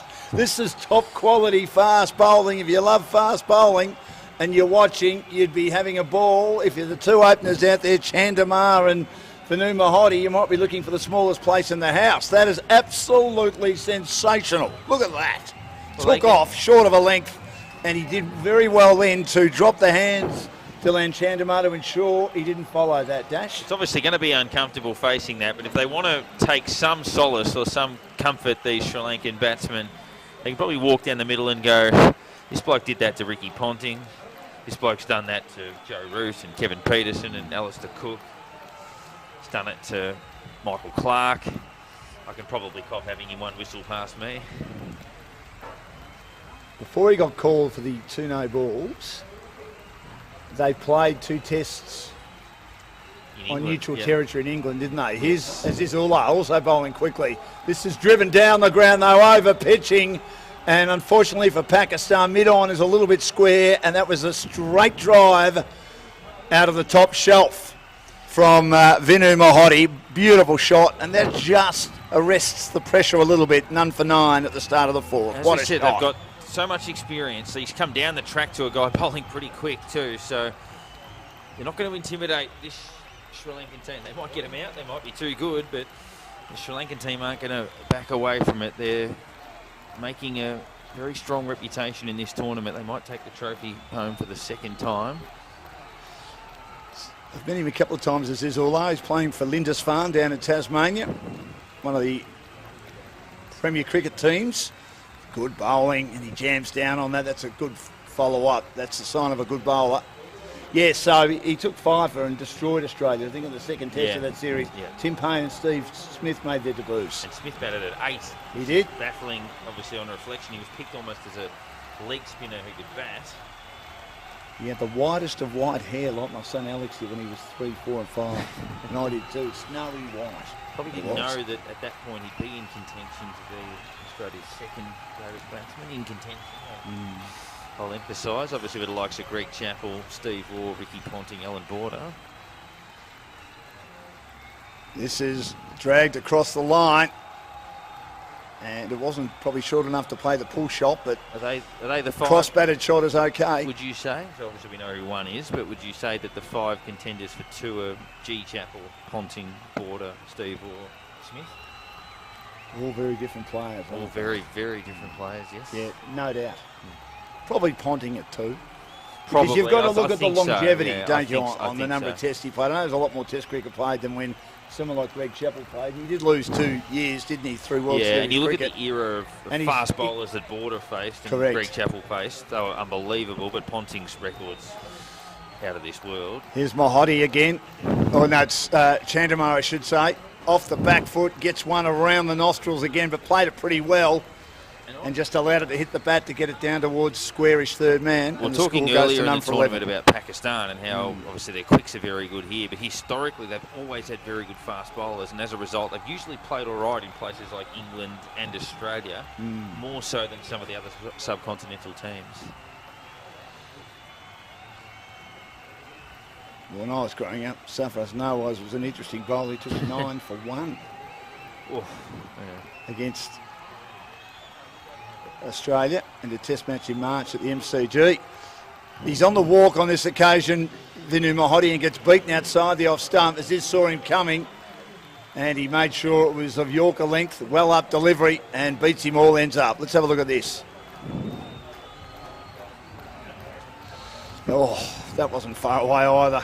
He came across his stumps looking to whip through the onside, knowing that there are gaps if he doesn't hit it too straight, because there's a short straight mid-wicket fielder looking at him 10 metres away in a catching position. Good comeback after that, getting belted down the ground for 4 off the first delivery. None for 11, yet to lose a wicket, not scoring a lot of runs though. The target is 105 for them to win the title for the 2nd year in a row. He drops this on the onside, took a hand off the bat. The fielders are pretty deep on that onside, just knocks it a few metres away. So now we get to probably the first bowling change. We've had the 2 quicks, Muhammad Amir and Azizullah, open up. You'd think that they'll keep Amir with those 2 for a bit later on, even if they break them up and he bowls 1 in the middle and 1 at the end. Cameron Akmal's chatting to his skipper. They are going to make a change here. They need to have some wickets though, don't they? Yeah, they've got to break through. If they control this power play without too much damage,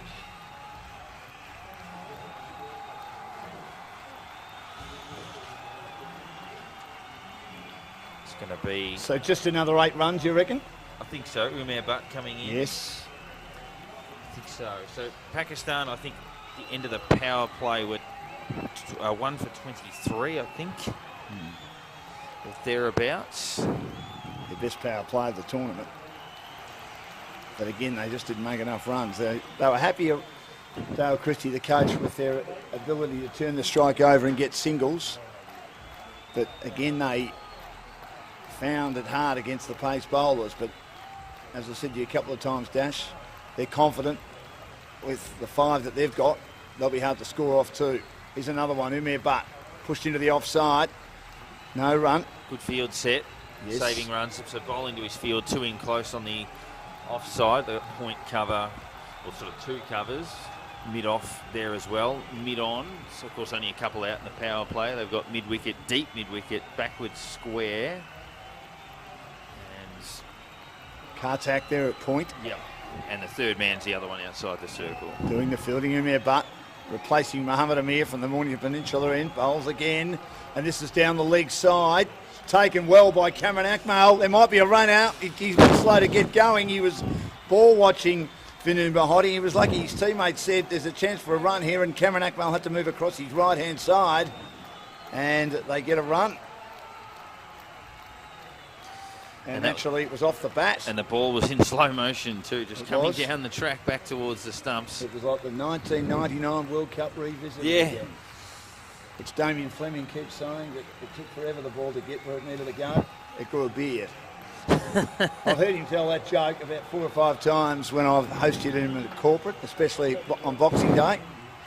And he's really taken, I think it was Jeffrey Boycott that started with the corridor of uncertainty, but Damien Fleming with avenue of apprehension and doorway to departure and hallway of hesitation. Yeah, hallway of hesitation. All these magnificent expressions. They are good. Here's Umair Butt again, bowling, almost like a slinging action, and he pins Chandamar to the crease. He drops into the onside and can't score with a beautiful delivery. Pacific Bale doing the fielding in there close, so they're doing a good job. Obviously, there's been the one loose delivery that was punished, so Sri Lanka pounced on that. Good contest, Sri Lanka not taking unnecessary risks. They're hanging in there, and Pakistan giving them very little room to move. At the size of the big trophy, if they win it, they'll need 10 people to carry it. Here's Butt bowling again on the back foot. It's cut away. It beats the point fielder, and it's just stopped millimetres inside the boundary by Aziz. There was a couple of boundaries, in fact 3 boundaries that looked certainties, but the Sri Lankans with some fancy footwork and some diving saves ensured that they saved at least 6 runs from certain boundaries, and that was another example. Yeah, lucky not to touch the rope as he was laying on the ball. So he did well there, almost did the splits. They need a wicket. 2 more off the bat. Umair Butt in again. Bowls to Chandamal, who pulls a short one behind square. That'll nearly go to the boundary at will. That's the shortest ball and the loosest ball bowled so far. And Chandamar swiveled on the back foot, saw it early and pulled it away behind square. Forward square wasn't going to get that. The outfield is lightning and a magnificent boundary. And that helps Sri Lanka go to none for 19 near the end of the 5th. Spot on, I was about to say, the worst ball of the innings so far. Tried to dig it in short, didn't get anywhere near enough bounce or pace. Easy pickings.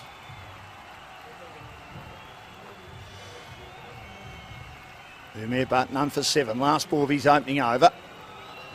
And on the back foot, Chandamar does well to get a thick edge. Third man is there.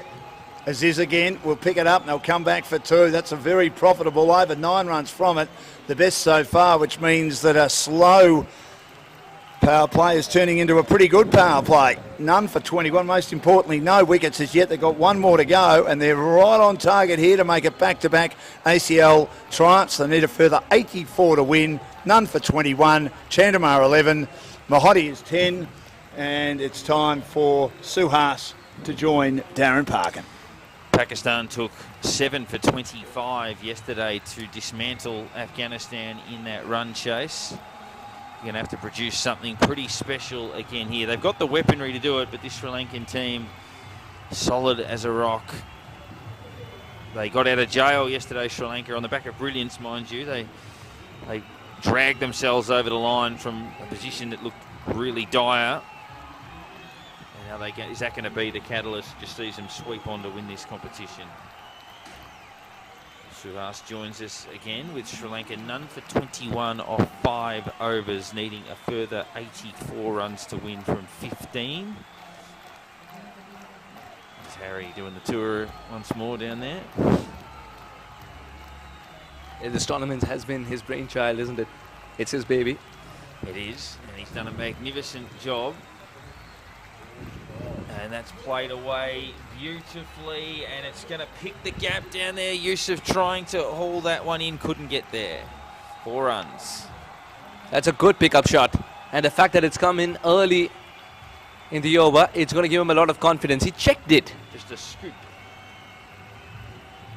Yusuf trying to get there. Aziz gets a 3rd over in this spell, which was the interesting decision as to whether they'd conserve him a little bit, but he'll get 3. And for the second time, he concedes a boundary off the first ball of the over. And Sri Lanka now, they've picked up 13 runs off the last 7 balls. And Pakistan need to pull them back again. Aziz continues from the Cranbourne end. He came down the track, played that aggressively, but didn't beat the circle. No run. The intentions are clear now. Aziz has been given the 3rd over because Pakistan 11 are desperately looking for that early wicket. They couldn't get it with Amir, who's been bowling some genuine wafts, some of the wonderful deliveries that we've seen that are beating the outside edge for the right-hander, but those are not producing the wickets. Captain believes Aziz getting another over might eke out a wicket. That's not the case so far because Sri Lanka 11 have treated him with disdain to start with, and then after that quietly picking up singles. As a captain, he would love a few more to defend, but he's done well to work with what he has, and that's going to be a breakthrough. No. Excellent catch. He's got it. He got it. Cameron Akmal was low to the ground to the right. It was rather innocuous, the bowler just sort of strolling down, but he has got the breakthrough. The plan has worked. The plan has absolutely worked. Azizullah getting that additional over. The captain demanded a wicket and he's provided that. Cameron Akmal low to the ground to the right, almost shook his head as he got up, probably knowing the job that is in front of them, but they're up for the fight, and Azizullah gets the 3rd over and gets the 1st wicket as a result. The decision of the captain to persist pays off, and they get a little window in here with 3 balls left in the power play. Sri Lanka still only need 5.5 to an over, but runs on the board in a final, a significant thing.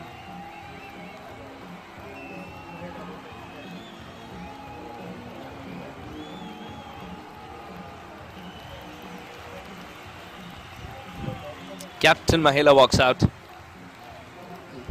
It's not exactly an early wicket. They've lost one in the power play, however. It's good to see that the semi-finals were unfortunately rain-curtailed games, so we got 18 overs, but still they were as close as a game can get. Yeah, tremendous games. It's good to see. It's good to get a full game today. Yeah, that was the best day's cricket of the tournament, the semi-finals yesterday, and this final looks like it could go down to the wire. Udawadi's missed out a little bit throughout this competition, but can certainly play. The captain's going to play a captain's knock, you believe? Look, now's the time. He'd love to get amongst them here. He'd love to be there at the finish, and he'd love to pick up that massive trophy. Just down to our right at the moment. Azizullah continuing. Now he's got his tail up with that wicket behind him. That's turned on the onside. Didn't get a great piece of that. Pick up a single. That one coming off the hip as he tried to tuck it more fine than that. Just sort of poked it out into the offside for 1. Yes, needles it. Just a little bit of edge and that is enough. That's a good catch, however. It was. He was trying to run out a 3rd man, you believe, by opening the face of the bat, but it was too close for him to do so. Yeah, that's the temptation when the slip is out to just play balls through that area. But if you only tickle them, the keeper doesn't have far to go. Very business-like reaction from Pakistan. Not a lot of celebration in that, and that one's gone over the top of the keeper, picking up pace down to the boundary. 2nd 4 of the over, and as much as Pakistan got the wicket in this little stint from Azizullah, they just cannot be leaking boundaries with what they have to defend. Not from the middle of the bat, but still deliberate. He's played it beautifully in the end. the awareness that there was no slip in place, and third man was very, very wide. On an outfield of this kind, that shot was on. Certainly was.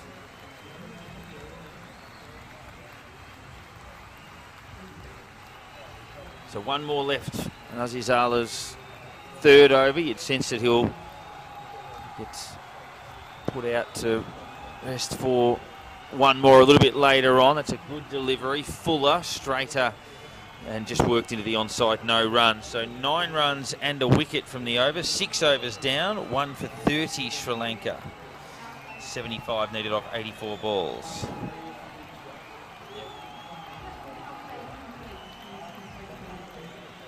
Azizullah bowls half the power play. That's an interesting decision. It is. But it worked in his favour. That extra over that was given by the skipper, it worked. Produced the wicket. It did. We'll see. I think forward at some point to get an over. Will Umair get another one here? Will they open up with 8 overs of pace? They will not. It is Arwan who comes in here. Kumar Arwan. So we're going to see a bit of a change of pace from Pakistan. How do you think they'll manage forward after his 5-for?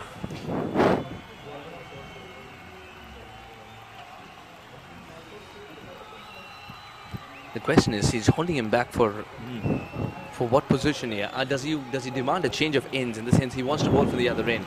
Possibly. Quite possibly. One bowling right arm around the wicket. Good delivery. Got a little bit of turn. Squared up the batsman a fraction into the offside, no run.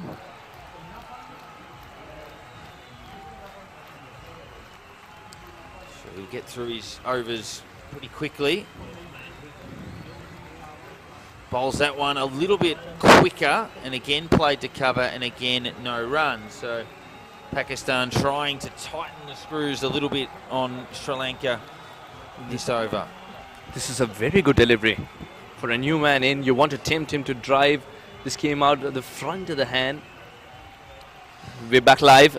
And he gave him a bit of room there, smacked it through the offside, well fielded in the deep, and keeps it to 1. That's a pretty good effort, and the throw right in at the base of the stumps. Captain Mahela is underway. And those were the first runs of the over as well. Yeah, he gets off the mark. 1 off. You look at this over. It says 0-0-1. You look at Kamar Rawan. His jersey says the same. And he'd love if the next 3 deliveries did the same. 0-0-1, 0-0-1 would suit him just nicely.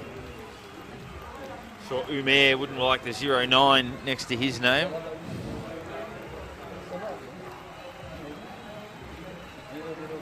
Kumar, when they come down the track, they'll get another single, just nudged into the cover region.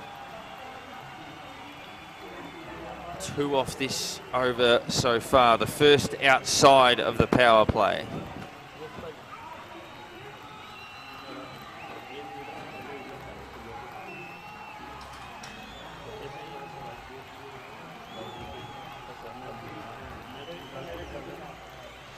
Cut away through points, tidied up just there by the sweeper. They'll come back for 2. Good shot. Fielder in the deep. Khatak has done a lot of running, first towards his left and now towards his right. He's saved at least a couple of boundaries. And I just love the fact that Akmal is so good at creating the angles. Umair has now come back to a wide long off where he was initially positioned at the start of the over. And it was Cameron Akmal that made that fielding change too. And it's good work because Umar's going to come across and save a couple of runs that would have gone to the boundary as well. So good game awareness from the keeper. And this is good cricket all around. Sri Lanka 11, Beach 2 more. So they end up with 6 off the over, which had started well for Pakistan. 1 for 36 off 7, 69 runs required off 78 deliveries.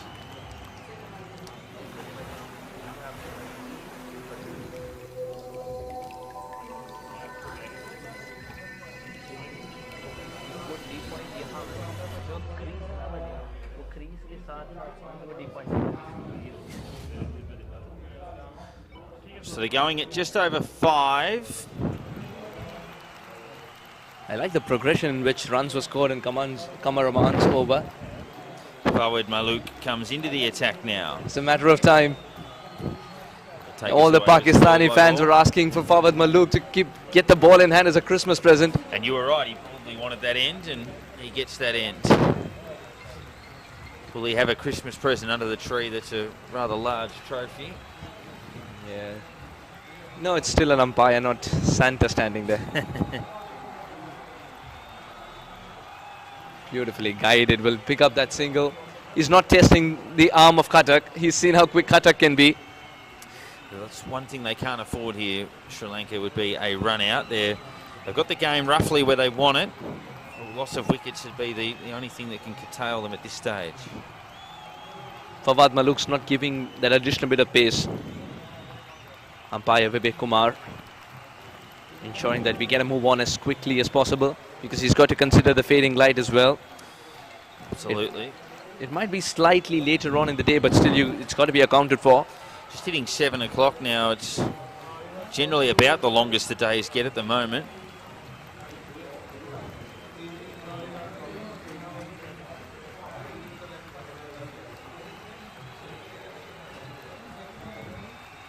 The umpire has also signed up for daylight saving. A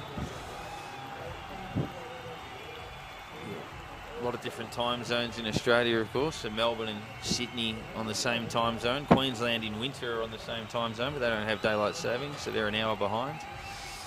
And how do I always am surprised, how does one find out that there's daylight saving applied? Is it on the newspapers, or suddenly you wake up and you realize you're running 30 minutes late? Because in India, we just have the same time everywhere, even though we should have a couple of different times. The clever part about these days with phones, if they're set for whatever region you're in, it will change automatically. But we're always given the reminder, usually on the news, they're like, okay, overnight you've got to wind your clock back, or you gain an hour, lose an hour. Basically, summer, start of summer, end of summer. In India, the problem perhaps is punctuality, not different times. Now that our clocks are running 5 minutes behind. Well, Queensland, the state that has more sun than anywhere else in Australia, they don't have daylight savings. They probably figure they don't need more light. But the sun They have saved me from daylight. Well, the sun comes up at 5 a.m. in Queensland, pretty much. So good luck sleeping in up there.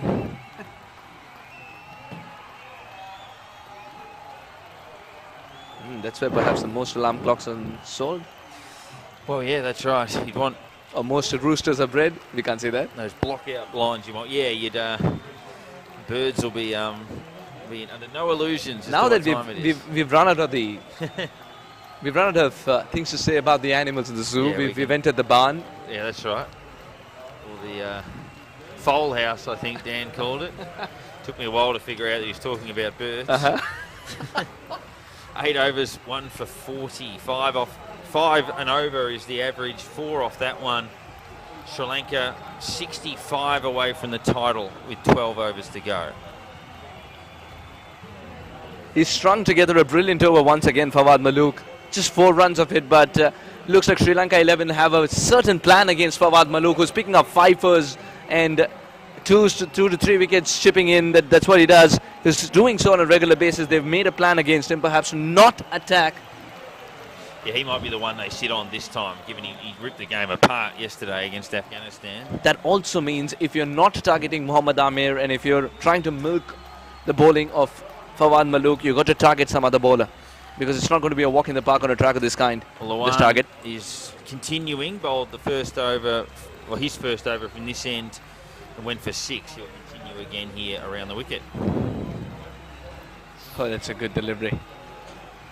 He's bowled it as if the batter has not tried anything cheeky, but that delivery works even if the batter does. Clever bowler, clever bowling. So saw him coming and slipped that one through. Just thought this guy's going to sweep, so I'll bowl a fuller, straighter delivery.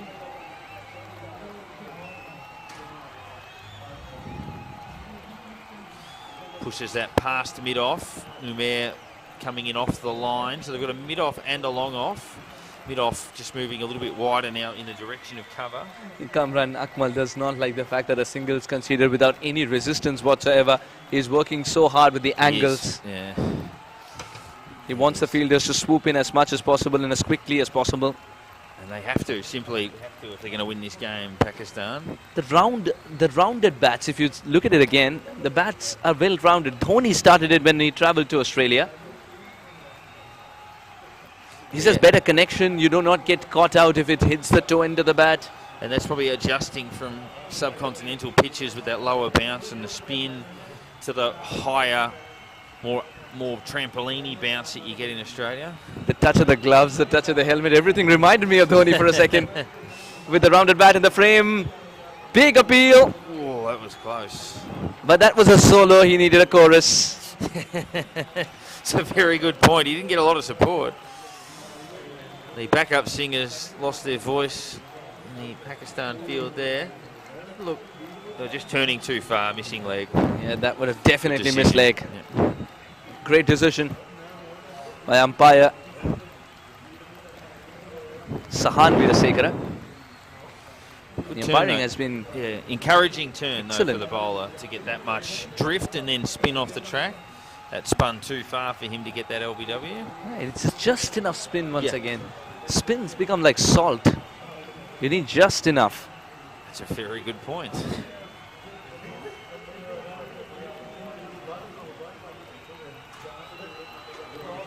Oh, that's beautifully put away. That's racing away to the fence. Excellent try, but he needs to get back in play, does he? If he saved that, that's a huge effort. If he did, then how many runs has he saved as well? Because he's himself doing the cleaning up work too. Qamar Rahman will wait for the umpire's decision, but that effort requires 100% commitment and full marks to be given. Yeah, desperation. He may have hit the rope. The ball may have just touched the rope. Everything's a possibility here. A great effort initially on the dive, that he kept it in, and then it tracked along the line. Did it touch the rope? Did he get back into the field of play? He did. I reckon he's done that. Well, when he did get back into the field of play, I think he was shrewd enough to lift his trailing leg. Yeah, exactly right, because if he had one foot still over the rope or on the rope, that would have been a boundary. The last point of contact should be inside the play area. Don't want to preempt anything from the third umpire, but I reckon he might have pulled that off.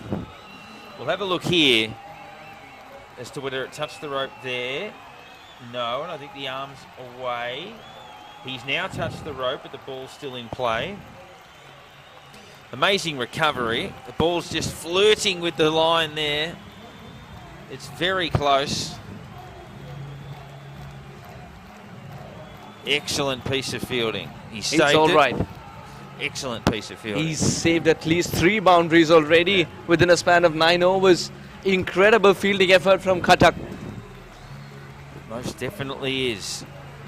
You could just watch it again and again. You'll never get bored of it. What an effort. And the fact that he had to retrieve the ball, get the throw in. He's absolutely enjoying it. Yeah, he loves it. He's very pleased with the effort there, the young man. So that's the end of Qamar Rahman's over though. We're still we're still to find out how many were taken in between that effort. 2, I think. Possibly 3, given the time that it took. More bounce and more turn. Fowler doing a good job. As he's been doing all throughout with this the bat tournament. And the ball. Yep. I got a 3 for that. So all of that, he saved 1. He probably deserves to have saved a couple more. Very concerned for Akmal actually, because he is not wearing the helmet. Bang! He went for a massive launch there. The effort and the swing. The ball's been following Khatak. Yeah, it did. But for the big wind up there, he thought he was going to hit that into Port Phillip Bay, but he's ended up getting just a run. Now for all the listeners, now you know how I find out good areas to go to once you're in Melbourne. There's a nice little just spot listen to down the commentary. Mornington Peninsula. But definitely add this to your Melbourne itinerary whenever you hear Aussie Cricket League 2.0. It's a beautiful place to be here in Cranbourne. Well, I'm from country Victoria, so I'll always encourage people to get out and explore the rest of the state. Now, what do you think about Akmal, who's been very animated behind the wicket, not wearing a helmet? No, which is always a little bit bold when you're up to the stumps like that. But I understand that our silver sponsor is Eve Dental Centre, but still you need that helmet. He might end up into the East Cranbourne Medical. Get a couple of them put back in. 1 for 46 off 9.4 overs. Yeah, I remember Chamika losing a couple of his teeth recently while trying to take a catch. He did pull off the catch though. Brian Lara playing a sweep shot at the SCG into Ian Healy's head. Actually knocked the cap off his head. Ian Healy was all right. It certainly hurt him, but good over from Maluk. 4 consecutive dot balls. 1 for 46 off 10. I'll jump out for a few overs. Dan Lonergan will take you through the next little stint at the halfway point of the innings. We'll round up Dan in a moment, actually, as to where he might have found himself. Sri Lanka. We'll get Dan in a minute. Dylan Chandima, 18 of 28. Lovely start. Can he continue? And along with the skipper now out there. Azizullah has been the only one to have provided the wicket. That too of the third over. So they've got 2 left for Amir, 2 left for Farwards, 2 left also. Are you still Dan searching or are you done searching? I'm done searching. Very good. At the halfway stage, 46 for 1. Oh, what a good delivery. Awan is tempting the batter to go for the sweep shot because that's the only area open behind square. So Awan makes it 5 or 6 consecutive dot balls in the match. So that gets the run rate up to 6 for the first time. That's not a bad idea at all from Mahela. Tap and run. It seems to work. It does. And Longmate's efficacy continue because that's how you build an innings. When you're trying to chase down, you always have an eye on the required rate. It's right now touch 6 exactly. That seems to be doing a good job here. Run a ball 58 required for Sri Lanka to be crowned champions. Can Pakistan turn it around with a wicket here?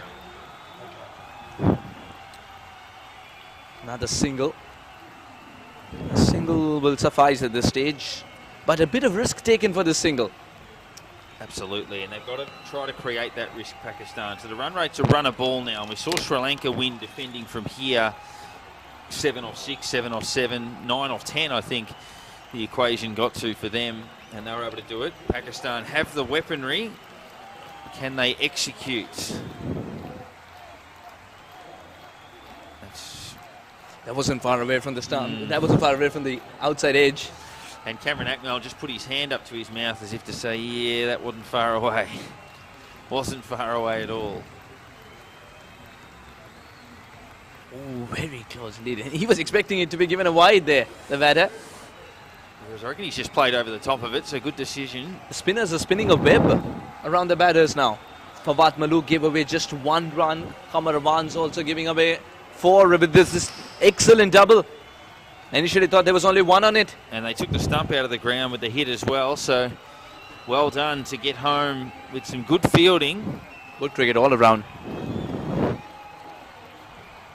Required run rate back to an even runner ball. Cameron Akmal was ready to take that outside edge on the previous one. He wants to be in the game. He's had his hand in the first wicket. I'd be very surprised if he dances down the track now because Qamar Awan's expecting him to. He wants to be cheeky there, Mahela. That's well done. And sometimes the shots in the cricketing book will give you only a single, but cheekiness can provide you thrice as many. 2 for the shot, 1 for the throw. Excellent way to end the over. Qamar Awan's not happy as he's been hit all around the park, but within it. 11 gone, 53 for 1. It's been a frustrating over for Qamar. 7 off the over. Dan to join us at the end of 12 and take it through with Suhas towards the end of this contest. 5.78 the required run rate. Sri Lanka are just over the halfway mark. 53 on the board, 52 required from here. Mahela contributing in the best way he has in this tournament at a runner ball at 18. Chandimal 19 off 29 balls. Hasn't gone at 1,000,000 miles an hour, but doing a solid job. Sri Lanka's odds increase the more wickets they keep in hand, and Pakistan will bowl Fawad for a 3rd over in this spell. He only went for 1 in his previous. He is a wicket taker. Continuing from the Cranbourne end. And that one's cut back to him, and he gets a 6th dot ball in succession. Can they get the support for Fawad Maluk? Sometimes I feel the rule for a maiden should just spill over, especially in a T20. He's bowled 6 dot balls. Big appeal there. The umpire had a quick look, not too interested. It is a leg by though. He just asked a quick question. Has a little smile with the umpire. Good banter between the two of them there. See if we get a quick look before he rolls this next delivery through. He's pretty quick. Now we're back live. Yeah, he's pretty quick at getting back into his work.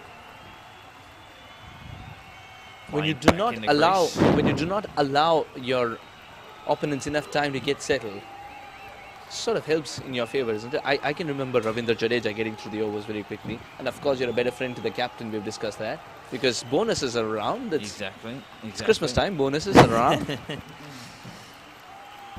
is the time for miracles. What Christmas movie is that line from? And test of knowledge. Christmas is a time for miracles. That is from Die Hard, which is what I'm going to be watching later this evening. First one. The greatest Christmas movie of all time. I think I've been watching the wrong kind then, because mine starts with the word Harold. It's a Christmas movie for everybody. Die Hard. As that's tipped down the ground. That's a very clever shot. That's a good shout too. Love Actually. That's another one I'll be watching. Die Hard tonight and Love Actually tomorrow night. It's a great way to lead into Christmas. 2 off that one. 1 for 58. 5 off the over.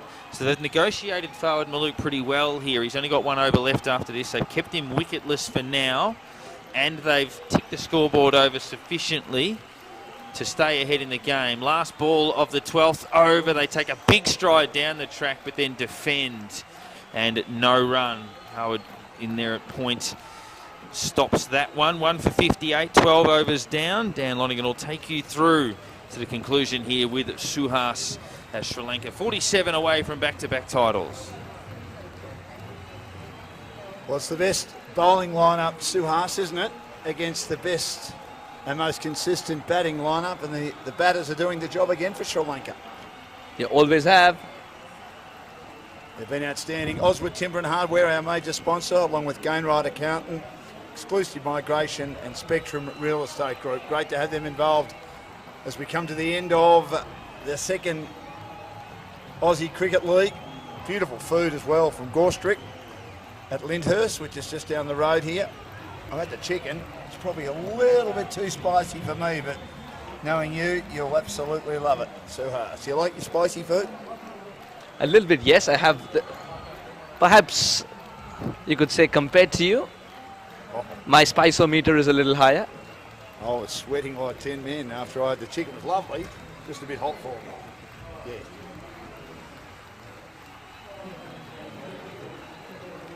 So it's always good to see crowd turning up in such great numbers, because the word is out that the best in the business are playing the Aussie Cricket League here in Cranbourne. Yeah, have a look at the crowd. They're everywhere, aren't they? Sri Lanka is getting a lot of fans, and every third person arriving in Sri Lankan colours is also bringing a lovely flag with him. Here's Sahel, the captain, and that's a short delivery that got up on the opposing captain Mahela Udawade a bit more quickly than he anticipated. He managed to keep it down in an ungainly fashion and not score, which no doubt Pakistan will be happy about, but they need wickets. Need wickets indeed. Yes, they picked up one, but they got to be chipping away with the wickets before it's too late. This is pulled away, high in the air, should be taken. There's the second wicket. You're a genius, Suhas. They said they need wickets, and straight away they get a wicket. Out of deep mid-wicket, he holds out. What a change. Mahela Udawade got himself all caught up by one that was a little bit shorter and slower than he thought. What a good bowling change this turns out to be. Sohail looks around who to give it to, then decides to roll his arm over. He's removed the counterpart out of the equation now. Mahela tried the pull shot for the first time, didn't connect. Second time, gifts it to the fielder in the deep. Departs as Yusuf completes the catch. 58 for 2. So look at this. It was short. I wonder if it held up on the pitch a little bit. And he's expecting it to be a bit quicker like the previous ball was, which he managed to ungainly manage. A lot of funny things were happening when the Pacers were in operation for Sri Lanka, especially early on in the innings. Once the ball pitched, it took the course and trajectory of what it wanted to, not what the bowler wanted to. Correct. Which the bowler liked. That unpredictability factor. It's one of those moments when, first of course, Sahan Pereira out there with a strike rate of 114.5. I think it's one of those moments which Pakistan are thanking the stars that they've already batted on the surface. Can they make the most of it? He whips it away through the onside. That was a nice start. He got on the back foot. Played that beautiful whip shot from outside the off stump. And it's 2 for 59. They need 46 of 45 deliveries. The current run rate 4.72. The required run rate 6.13. That you'd think is a doddle at the moment. We thought that with India and then they collapsed late in the innings. But Pakistan just need more wickets. So Hale's got them one in this over. And on the back foot, it's nudged away on the offside. He's batted well. Chandimal's come back in the side today for Amul. He missed the first game. He replaced Amul for the second. Didn't get runs in the second game. Got dropped for the third game for Amul. Comes back for this game. Took a wicket, making valuable runs, performing when he has to.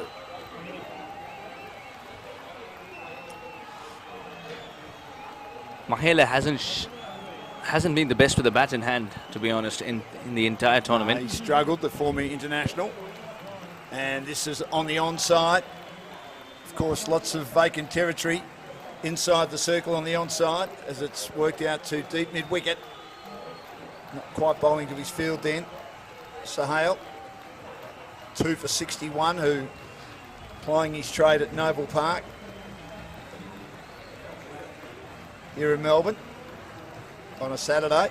Loves the game, very passionate about the game, passionate about his country and this competition.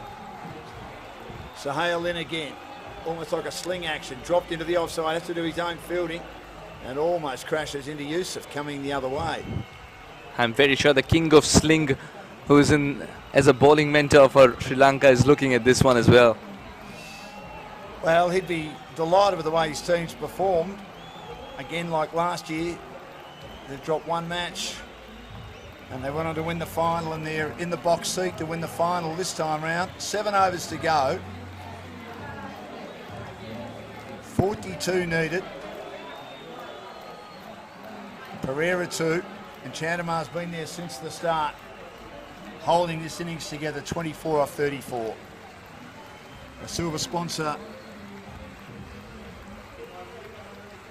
contributors include Handy Kitchen, Lone Emporium, Emporium Lifestyle Homes, GD Bat Repair, the great man's next to us, and Eye Dental Centre, and our sports partner, Tarswin Sports. As this is pulled away, start of a new over from Farwad, down to long on, short delivery, and Chandimal gets off the strike and brings Pereira back on. Maluk's been excellent. Again, in his 4 overs, how much would he concede now? He in 3.110 without a wicket today. It's very evident that Fawad Maluk was seen as a threat to the opposition. They've done their homework and they're not attacking him whatsoever. Runner ball 42 almost required here. 42 or 41. Yeah, so going very well here. That's a shorter, flatter one. That's noodled around the corner. Returns good. And Cameron Akmal whips the bails off, but they're running well between the wickets. Chandimal home and home comfortably. Maluk's not happy. He thought that single should have been stopped. Fielder Awan was sitting too deep. Yes, he was. It's difficult to place the bail with the gloves on, but now he's been moved around to good. Point, and Muhammad Amir backward point to stop that shot, which is chopped away in front of the wicket, a little bit wide of the off stump, and he didn't angle the bat as much on this occasion, and the cover fielder dived all over it, wasn't able to stop it, so they're getting runs a little bit too easily at the moment. What do they do now? they're doing it right, to be honest. Sri Lanka 11. Fawad Maluk milked his bowling there. Yes, did Sahan and Dilan. That's the first dot ball in the over. That was a nice delivery, gave it a little bit more air. Nice flight. It was swept away, but straight to the onside. No run for Pereira. who pulls the next one and sweeps the next one and dissects the two fielders and gets his team closer to victory between mid-wicket and wideish, squarish, long on the onside. Lovely shot. Fawad Malook has missed his mark, but the batter will not miss out on the opportunity. Sahan puts it away. It's very dismissive, this shot. It's a beautiful shot. He gave it here, and I think he might have been hoping that he would top edge it, but he got it right in the meat of the bat, rolled the wrists, controlled it beautifully, and most importantly, picked the gap the two fielders were protecting on that onside where that ball was heading, but there was enough of a gap for him to find it. Last ball of the 14th over. Only need 36. He's again off the back foot and he squirts into the onside, thinks about a run. They don't need to bother, another pretty good over. So they've seen off Malook, who conceded 7 off his last over, none for 16 after 4. All in all, it's been an excellent spell from Fawad Malook, but you've seen that his efficacy, it just increases when the batters are coming after him. Today he was treated like a ticking time bomb. They wanted to stay away. 16 without a wicket.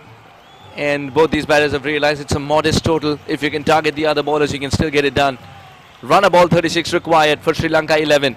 But remember the fact that Amir has been introduced again into the attack. And this reintroduction means they desperately need wickets. Well, this is their last throw of the dice as far as I'm concerned, Suhas. They've got to get wickets here. He had a good day yesterday. He's bowled pretty well. He's the big draw card in the tournament. He's been outstanding, but he just needs to come to the party here.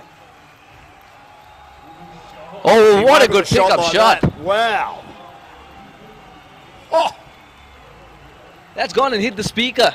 The speaker made a wonderful sound. Of course, that's what it's made for. Well, that might be one of the best shots we've seen. I mean, that was a loosener, and it is the inside-out loft over wideish mid-off. A beautiful shot in T20 cricket with the field up. You've taken them on against a very fast bowler, and 2 for 73. What an innings this has been from Shandamar, 30 off 37. Oh, that's much better from Amir. This time he didn't give him that much room there, Dan. But they're not wicket-taking balls, are they? I mean, Chandamar's been there a long time now, and he's able to see it. He's able to adjust the way he plays. Got on the back foot, pushed into the offside. He's the big fish. Well, he is. Who? Chandamar or Muhammad Amir? Both. Dylan Chandimar, he's the big fish that Amir's looking for. And it's going to spice up this battle because the first ball went for 4. Two sharks doing battle against each other. Where's that in-swinging coming in? No, he's gone for the short ball. And he's gone after it too. Fielder in the deep. He's taken it. Oh, what a He's catch. taken it under pressure. It's one of the best catches.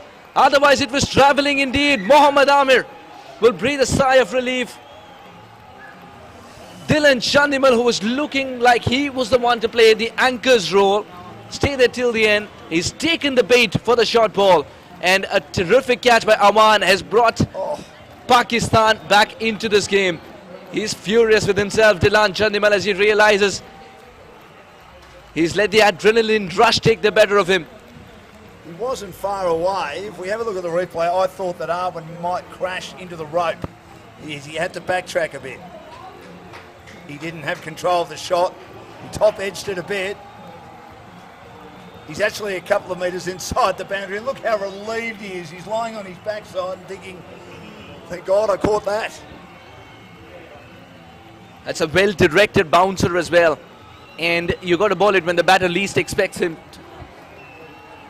He sequenced it wonderfully. Mohammad Amir. Nice innings by Chandamar though, 30 off 39. Set his team up here. They need 32 to win. And here's one of the heroes coming in, Suhas.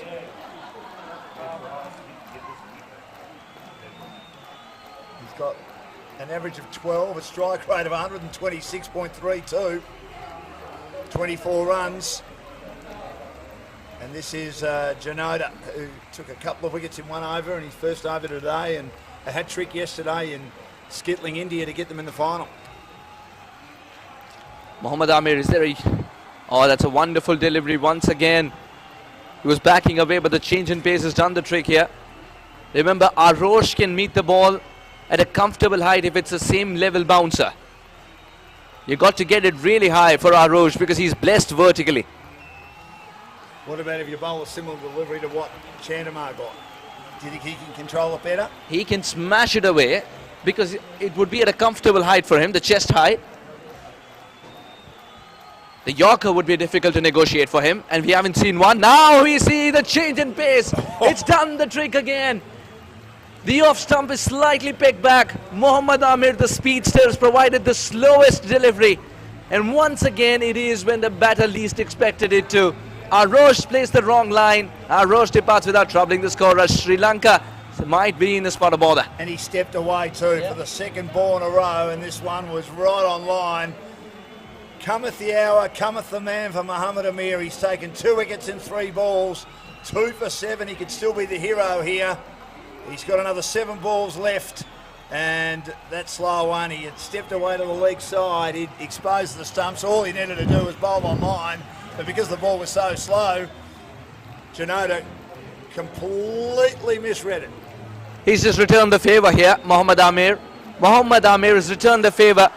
Arosh was bowling slower deliveries, and now Mohammad Amir has gifted him a similar delivery that has pegged his off stump back.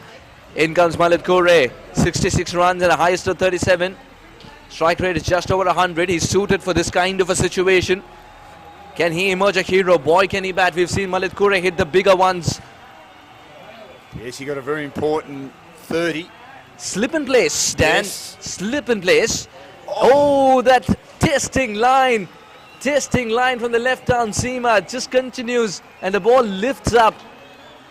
He's prepared a different prescription for every other batter. I think you'd bowl him in the next over now. I was thinking you bowl him 1 over, you might save him for an over and then bring him back, but he's got the momentum going, the adrenaline is up, he's given his team a sniff.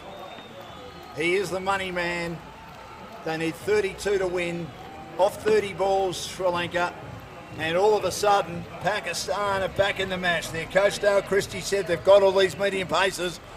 If Amir doesn't get you, Amir will get you. If Amir doesn't get you, maybe Aziz gets you. But if Aziz doesn't get you, Amir will get you. That's how I'm looking at it, and he did in that over. Outstanding. He was obviously taken for a magnificent boundary.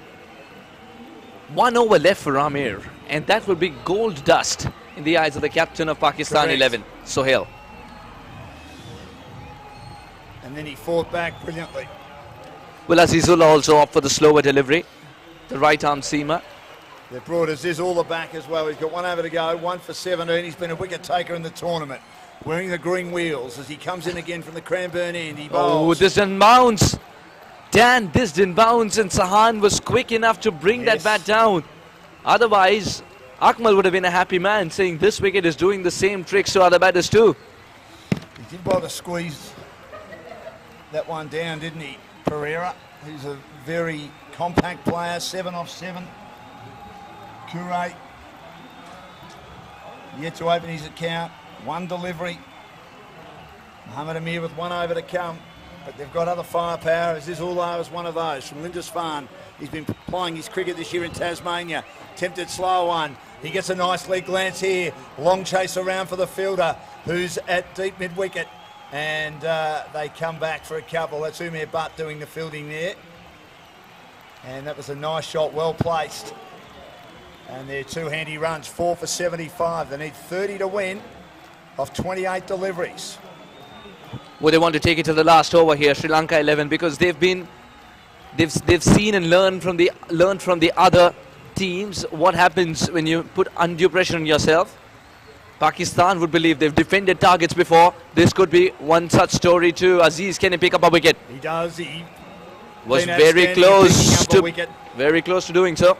And he manages to just beat the outside edge, who played over the top of that one, Pereira. He's bowling with a full steam here, and he's really determined to try and chip in with another wicket. 1 for 19. He's been a wicket taker right throughout the tournament. So many matches, as you mentioned, Suhas, have gone down to the wire. There's been controversy left, right and centre. There's been so much drama. So many scripts have changed. He goes down the ground. He takes a hand off the bat, I should say, in playing that shot. He didn't play it all that comfortably. Saham Pereira, as Aziz saw him coming, as he was on the walk, the left-hander took a hand off the bat, but played it along the ground. So no harm done. 4 for 76 near the end of the 16th over. They need 29 to win. So Kure, and let's look at the field now. There's a short point. It comes around a couple of metres towards a backward point position. Deep cover, extra cover, who's straight, mid-off. Here's Aziz again, last ball of the tournament. Going down the ground, attempting to, but slicing it over the top. Gets it out to Umair Butt, who does the fielding from backward point, and they come back for 2. Good running. He was aiming down the ground. He got an outside edge and it flew away. Cleared the infield, and they all count 4 for 78 after 16. He practices the shot again, Kure. They need 27 off 24. In fact, there's 1 ball to go in this over. We've seen some crazy stuff happening before at the Aussie Cricket League when the game enters into the 16-over mark. Sri Lanka 11 losing a wicket, but then consolidating by picking up singles and twos, reducing the risk factor. They've also had good times on 2 occasions where they made over 30 in this period in 3 overs. 2 well matches. Negotiated. Beautiful shot. It just works it away. Down to squarish, wideish third man. Umair Butt's had a lot of fielding to do in this over. So that's the end of the 16th over. Finally learning how to count. It's only taken until on 53. 26 needed off 24 deliveries. Sri Lanka 4 for 79. And here's our man. We think it'll be our man, Mohammad Amir. There's a conference or consultation amongst a few of the Pakistan bowlers. It has to be, doesn't it, Sir? You've got to give it to Amir for a simple reason. You've got to give it to the best bowler at this stage because he's the one who's going to make the game. 26 or 24. Yes, there you go. The dancing boy's having a lovely time. Right. One is Mini Punter. He wants to be Ricky Ponting is what he told me. I met him. All right. Is he the one wearing the turban, is he? Or the other boy? We'll call him the other boy because you've defined him that way. Both of them have been excellent in providing the support for their respective sides. They certainly have.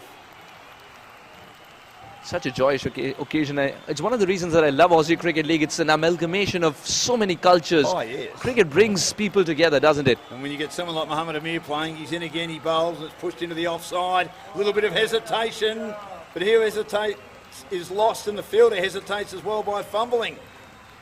Salman, he was looking to see the 2 batters hesitating as he was squared up, then Kure in just edging that along the ground, and he saw that the 2 batters were unsure whether they should run or not, and he fumbled it, and then they did run. 4 for 80, start of the 17th over.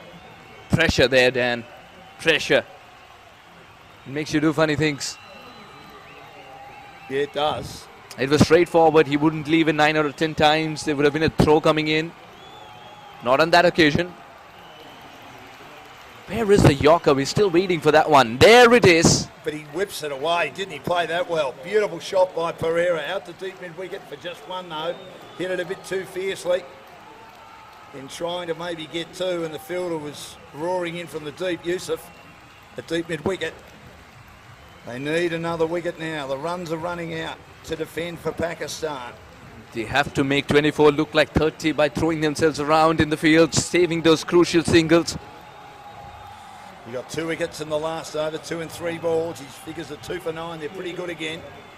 Can Muhammad Amir 4 balls provide another? Spell. And it's dabbed away on the offside by Kure. Good running again. They've run with intent right throughout their innings. Amir's furious for that single being taken. He wants to bowl at the same batter as many balls as possible. He doesn't want to eke out those singles because with every single pressure is also being vented out. Sri Lanka 11 know that they've hit it straight to the field. They still manage that single. Why? The soft hands. The soft hands come in very handy when all you're looking for is to put the bat on ball. And just slow reaction from the Pakistan fielders. No, he didn't collect it cleanly. He didn't collect it cleanly yet again. It's a pressure factor. Here's Muhammad Amir. 3 balls left. Oh, gee, it's squeezed out. Doesn't know where that is, Pereira. It's behind him. Kure knew where it was, and he was off like a rocket and makes his ground comfortably. This run was taken on trust. This run was taken with a lot of trust there. Didn't see the ball. Sahan, I'm not quite sure he saw it even after he started to run. He didn't know where it was. I think Kure just said, I know where it is. I'm running to what could be the potentially danger end. It can also be a danger end because Mohammad Amir is trying to break the stumps at this stage. He's doing everything he can. He's going around the wicket now to the right hand of Kure, looking to change his line here. 2 balls left he's got. He tries an attempted Yorker, which is dug out. Oh, he's out of his ground. There'll be a run out here. There is. Oh, dear. Sahan thought there was a run. Kure wasn't looking at him. He looked up to see he was halfway down the wicket. The return to Muhammad Amir. He's whipped the bails off smoothly. And Pakistan are still alive. Sri Lanka, a catastrophic run out of 5 for 83. Amir delivers the Yorker, but the slow ball Yorker, perfect execution under pressure. Sahan wanted the single, and the problem was only he wanted the single. Muhammad Amir involved again.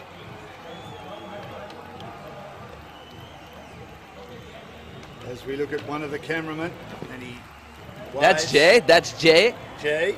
It's part of the Set Sports team. They've done a great job throughout the tournament. Their major sponsor, of course, Oswood Timber and Hardware. Talking of doing great jobs, there's another one of our cameramen.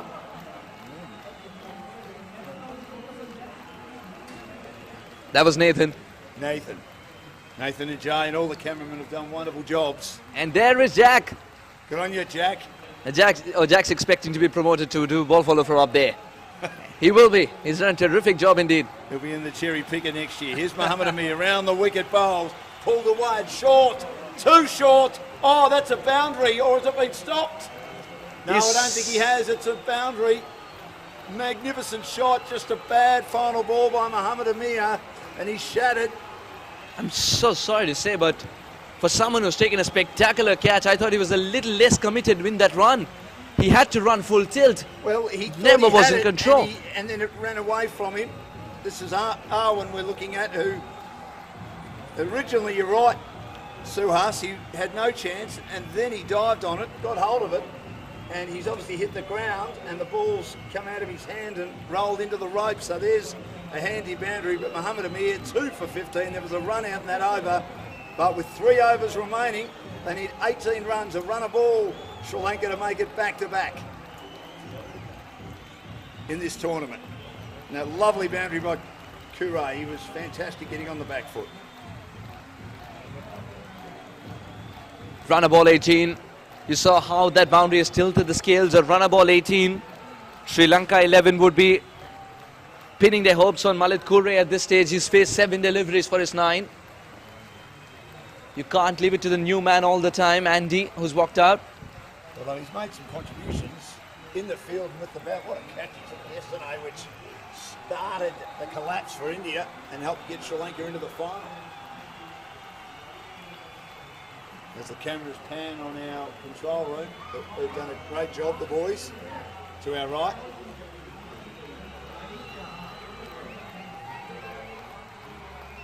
Who wins from here? Still Sri Lanka? Very tight to say, and that's what we love about Aussie Cricket League 2.0, don't we? Very tight games. And there's been so much talk about the pitches, but I'll tell you what, the games have been very tight, and that is because we're getting a lovely balance in this battle between bat and ball. To use an Australian expression, Muhammad Amir has put them on his back these last 2 overs and said, come with me, boys. I'll endeavour to get you over the line. He had already started to run the single there, the non-striker. He's got to be careful of getting run out of the non-striker's end even before the ball is bowled. But they get the run. Yes, they do. So 17 off 17, a runner ball. They need another wicket. And who provides them that? Umair, is he going to keep it wicket to wicket? That's one way to get the you miss I hit into the equation. And slower delivery is something that he needs to trust a little bit more. Just like that, but he's made good enough contact. He's made good enough contact. It's going to race away to the fence. Lands just inside the rope. Otherwise, could have been 2 more runs added to the tally. Malit Kure is getting it done immediately. He sees that the ball is in his slot. Width provided, result reaped. Reward reaped, rather. Gee, there are some gaps on that onside, aren't there? We've got too many, I reckon, inside the circle. And even though, of course, it's normally the end where you're hitting into the wind is not a factor today. Here at Casey Fields at the Cranbourne Cricket Club. Great shot. Excellent shot once again. He's just exploring new areas to score runs. Reminds me a little bit of Kapil Dev as he plays this one.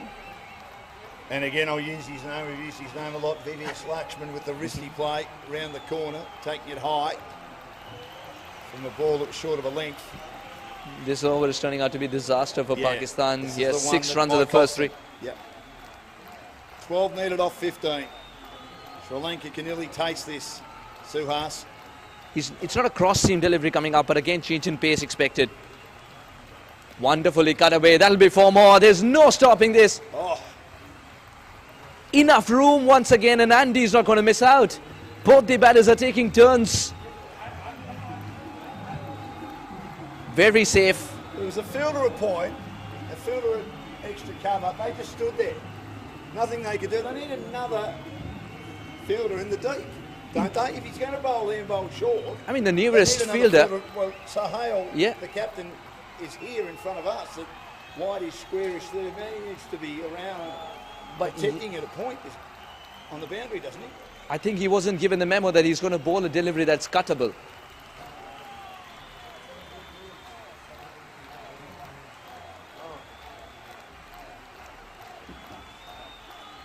Someone wearing Sahal's shirt. And Sohail's still looking for it?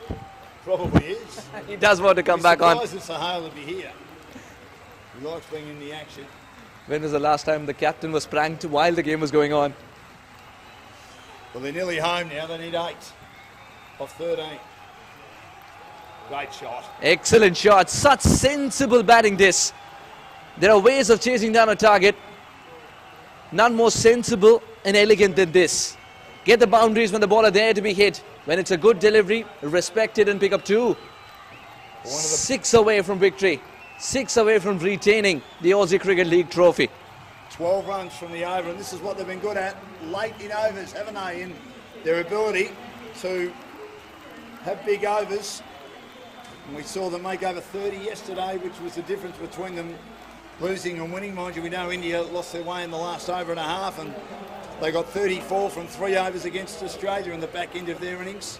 It saw them get a score of over 130, which was too good for the Aussies in the opening match of the tournament way back on Sunday. So 2 overs to go, and their butts figures none for 21. That could be the over that's cost them the game. Solomon's is 7.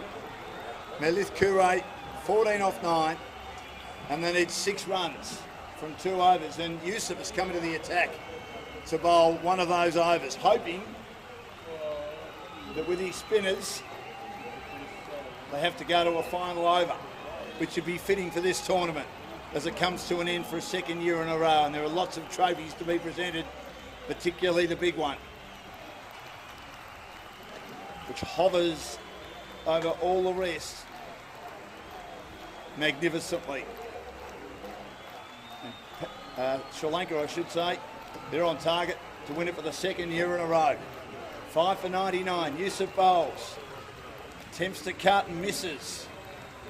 Does Kure. He's been important with ball and bat, made some contributions right throughout the tournament, and this is what Sri Lanka have done well again. Everyone has chipped in, as Afghanistan did earlier in the tournament. Yusuf bowls again. Another delivery. Beautiful leg spin bowling by Yusuf. 2-dot ball, Suhas. You don't expect to be introduced into the attack when you have to bowl the penultimate over of a contest that has the cup on the line. But Yusuf's done terrifically well. On the back foot, he cuts this one and makes nice contact out towards cow corner, and they come back for 2. 4 needed off 9 now, and they're past the century. 5 for 101. Sri Lanka 11 as they reach the 100 mark. Are they thinking they already have a hand on the cup? Kure 16. This is a well-up delivery with plenty of flight, and it's driven down the ground. Aziz comes in off the long off boundary. Played that nicely. And they now need 3 off 8. And what's that route? What's that route to the 3 going to be? Will Yusuf Iqbal try and finish it off in this over? Or would he say, let's take this game deeper? It's Cheekiness. over the wicketkeeper's head. That's a lovely shot as he exposed his stumps. It goes down towards the boundary. They've got 1. They've got 2. Sahel wearing the proper number 14 gives chase, and they come back for 3. And that shall seal the deal. And that looks like it's all over. Everyone has stopped like it's an anticlimax. Yes, indeed. But don't stop like it's an anticlimax, Sri Lanka, because Sri Lanka are back-to-back champs. Sri Lanka are back-to-back champs. The cup's coming to the island nation. Aussie Cricket League 2.0. They're waiting for the decision, whether if it's off the bat or no, perhaps. But they've run 3 nonetheless. Well, they ran 3. They've run 3 nonetheless, and So those what's shall the be the problem? winning runs. The handshakes have begun. For some reason, there seems to be a conundrum. 2 teams not really, well, I mean, Sri Lanka not really celebrating, are they? It's a very circumspect celebration that they've won I think the it's going to game. be, yeah, it's a delayed win. Sri Lanka wins.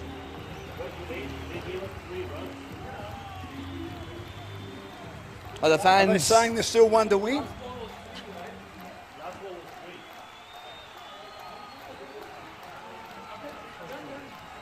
There's a conversation between the umpires on the field and also the third umpire. And there it is. It is over. Yes, the confirmation comes through. 3 was required, and Malit Kure was there till the end to ensure that the game is done and dusted and no more hiccups were there. What a win this is for Sri Lanka 11. Yes, the news might have come in a little later, but they have been exceptional ever since they started this tournament, Aussie Cricket League 2.0. It's been 6 days of unbelievable cricketing action, and it's been wonderful calling the game with you, Darren, and everybody. Well, I'll tell you what, Suhas, that was very anticlimactic for Sri Lanka, who deserved all their players to race out on the field and their supporters to race out with the flags. There was just confusion at the end. That's why we all stopped thinking, hang on, are the scores level or have they won? Yeah, they certainly won, and we just had to check up here to make sure. So if we weren't as excited as we should have been for Sri Lanka, we apologise. But at the end of the day, they've got the job done, and we should be excited for them because they've been superb against Sri Lanka, back-to-back champs in the Aussie Cricket League. They defended the title. They defended really, really well. They did not let it go to the last over. No more drama was required. Both these batters sensible in chasing this target down and ensuring that the cup remains home. And Pakistan, handshakes have begun. Disappointing again with the bat, weren't they? A little disappointing, a little under power. That's because Sri Lanka were excellent in chipping away with the wickets at the right time and then coming down to chase those runs as well. Mission accomplished, and that is what Malinga would be thinking. The bowlers were excellent on the given day. There's a lot of experience there on that frame with Akmal, Malinga. But it's been a treat to watch this Aussie Cricket League 2.0 for the level of cricket that was on offer. And Pakistan can take heart in the fact that they reached till the final, because it hasn't been an easy ride for them either. No, certainly not. They just need to probably improve their batting a bit, but their bowling was outstanding. And that man on picture there, Mohammad Amir, was superb. He tried to lift them on his own. He took 2 wickets, got involved in a run out, of course. And you thought while he was involved, there was still a chance, but he didn't get enough support. And then that 12-run over off Umair was the one that broke the back, wasn't it? Yes, that shifted the momentum drastically. And then there was no looking back for Sri Lanka. So well done, Sri Lanka. Back-to-back winners of the Aussie Cricket League. And we thank everyone for their involvement. The team here at Set Sports. Thank you, Suhas. It's been wonderful having you part of our coverage. We look forward to having you again next year. Good performances here from the Sri Lankan team with the batting card. Chantamar got 30, Udawade 19, got a start again. Pereira 12 off 12, and then Kure 17 off 13. Mohammad Amir 2 for 15, 15 dots, so they were able to sit on him again, but he was outstanding. 1 for 23 for Aziz Ullah, and obviously Uma Butt, very expensive, none for 21. So we also thank our major sponsors, Oswood Timber and Hardware, Gainwright Accountant, Exclusive Migration, of which Harry and his team have done an outstanding job, and he of course runs Exclusive Migration, Spectrum Real Estate Group, and Sunrise, Adelaide Transport, Reliance, and also Mall, along with Air India, Evans Road Medical Clinic, and BCTA College. We're about to go to our presentation. There are lots of awards to be presented, including the big one, the Gold Cup, sitting there in the middle, to the Sri Lankan team, who have successfully passed Pakistan's total in the 19th over. Again, not enough from Pakistan with the bat. They made 104, and they get the job done in the 19th over, Sri Lanka. They are back-to-back champs in the Aussie Cricket League. Have a great Christmas, everyone, and we look forward to the third Aussie Cricket League 3.0 in 2023. Head off.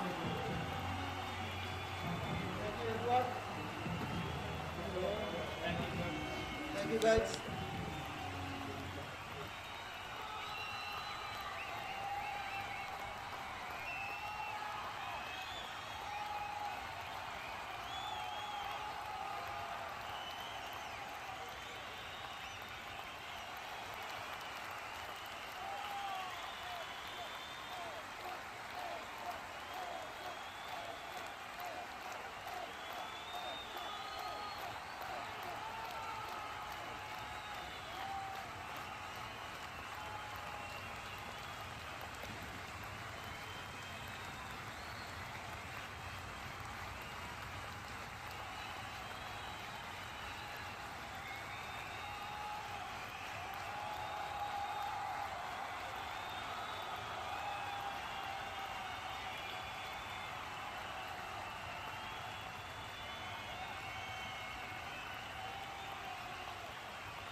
Well, that's it. The game has been played and won by Sri Lanka in what was an epic cricket match here at Casey Fields for the ACL 2022. I'm joined by the creator, the person behind this tournament, and has been working so hard behind the scenes, Harry Singh. Harry, thank you for joining us. How are you feeling after the last 6 days of cricket? Yeah, feeling pretty good.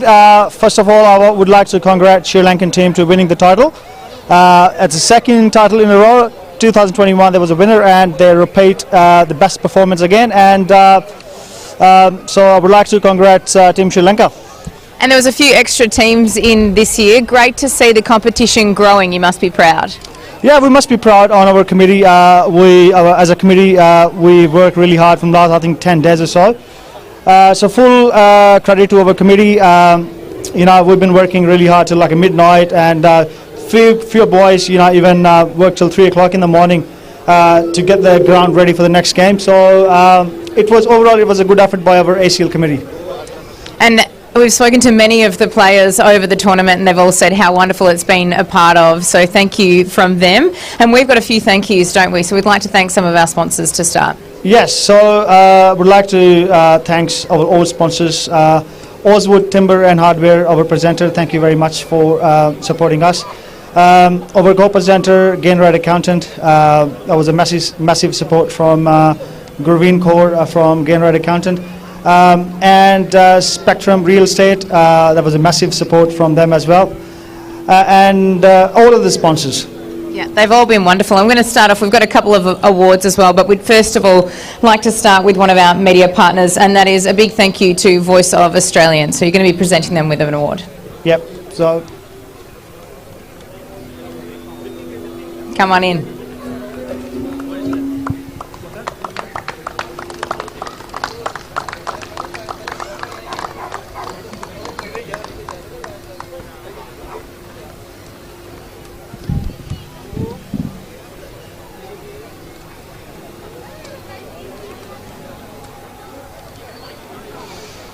And as I mentioned, none of this would be possible without all of our sponsors, and we'd like to now say another big thank you to our silver sponsors, and we'll start off with GD Bat Repairs. GD's here somewhere. There he is. Look at that smile on his face. A big thank you to GD Bat Repairs.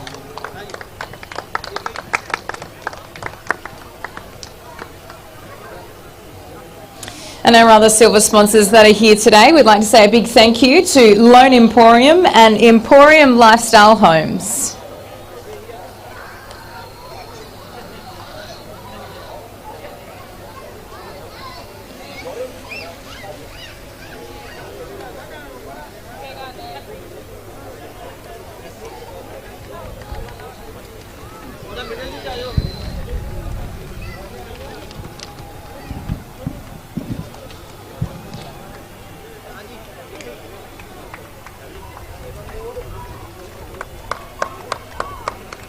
Big round of applause to our silver sponsors. And of course it doesn't end there, we've also got gold sponsors, and first of all we'd like to say a big thank you to South East Wealth.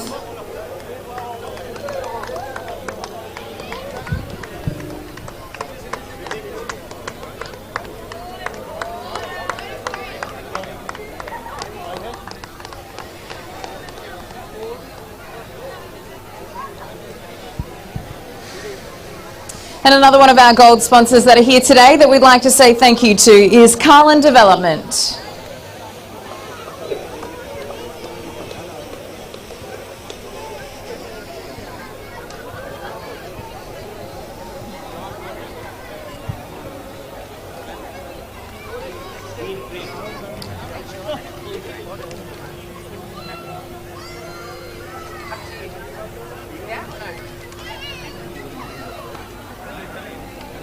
A big round of applause and thank you to our gold sponsors. And of course that brings us to the part of the evening of the awards. We ready for those?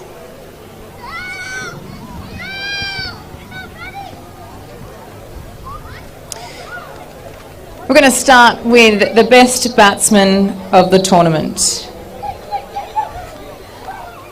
And best batsman goes to Talwinder Prince with 101 runs. And he's not here to accept the award today. The coach will be accepting. And of course, this award is sponsored by TP Singh from Sunrise Adelaide Transport, who are one of our wonderful platinum sponsors. He'll be sure to pass that on to Talwinder. For the next award, I'd like to invite up MP Julian Hill. He's the Federal Member for Labor of Bruce.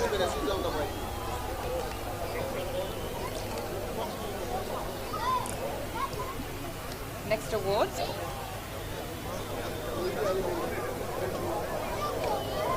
That is the award for Best Bowler. He's sponsoring that award. Next award. Is Sam from Spectrum Real Estate Group here? Let's bring up Sam from Spectrum Real Estate Group and we'll have a chat to him. Sam.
Sure.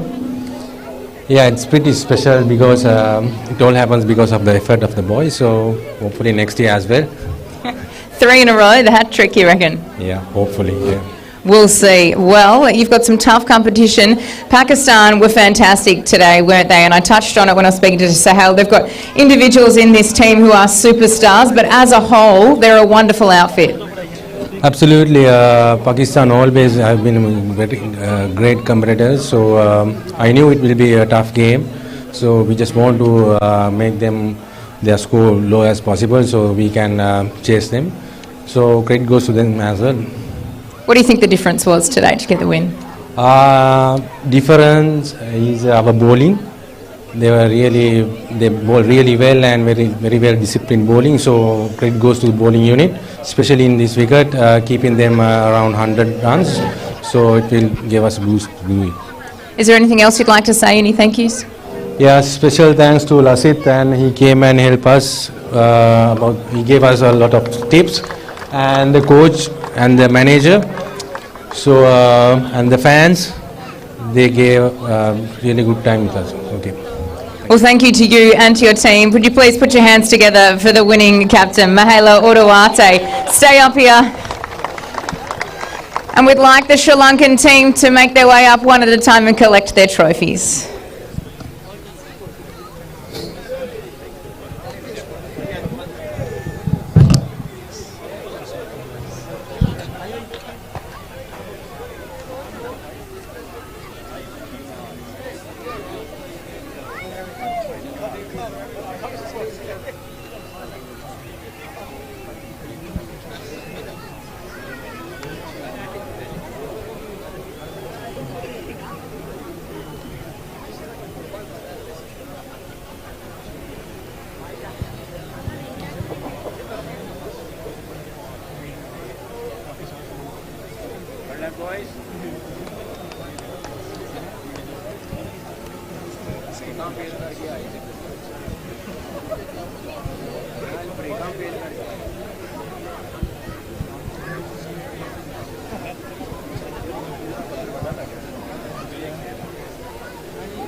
Is that yours? No, it's not mine. It's Voice of Australia. By waiting for that.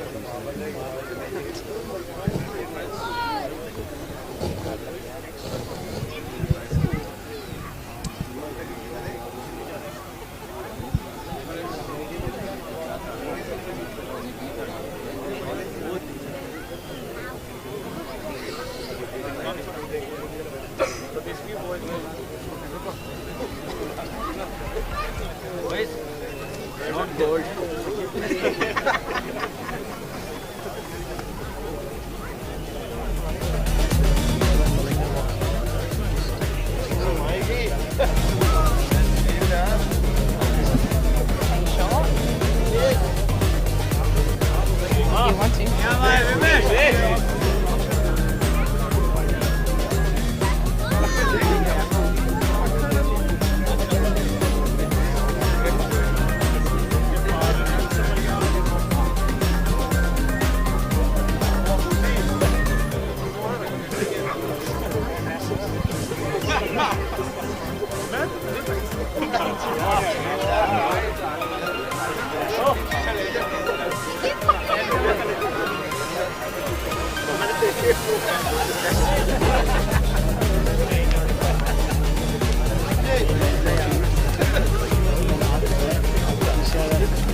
Does he know? I'll tell him. Okay. And then after that, Schwartz going to take over. Okay. Yep, he could take over. So us is going to take over after. Sure, after Malinga interview. He's going to interview Malinga? No, you interview Malinga. Oh, I'll interview him. He'll take over. Okay.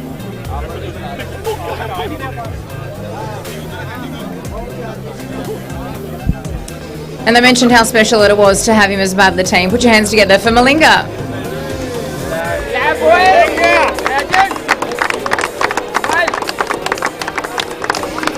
And if we could have you all move to the centre.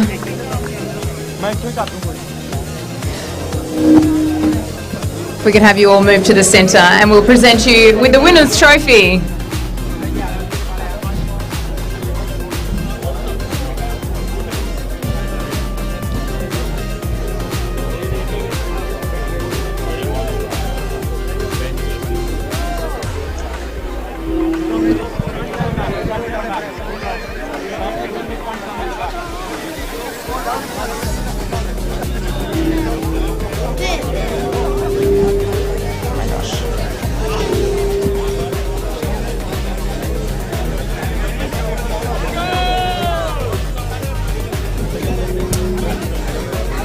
Ladies and gentlemen, cricket fans, would you please put your hands together for the winner of the ACL 2022, Sri Lanka!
Mixed picture.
Well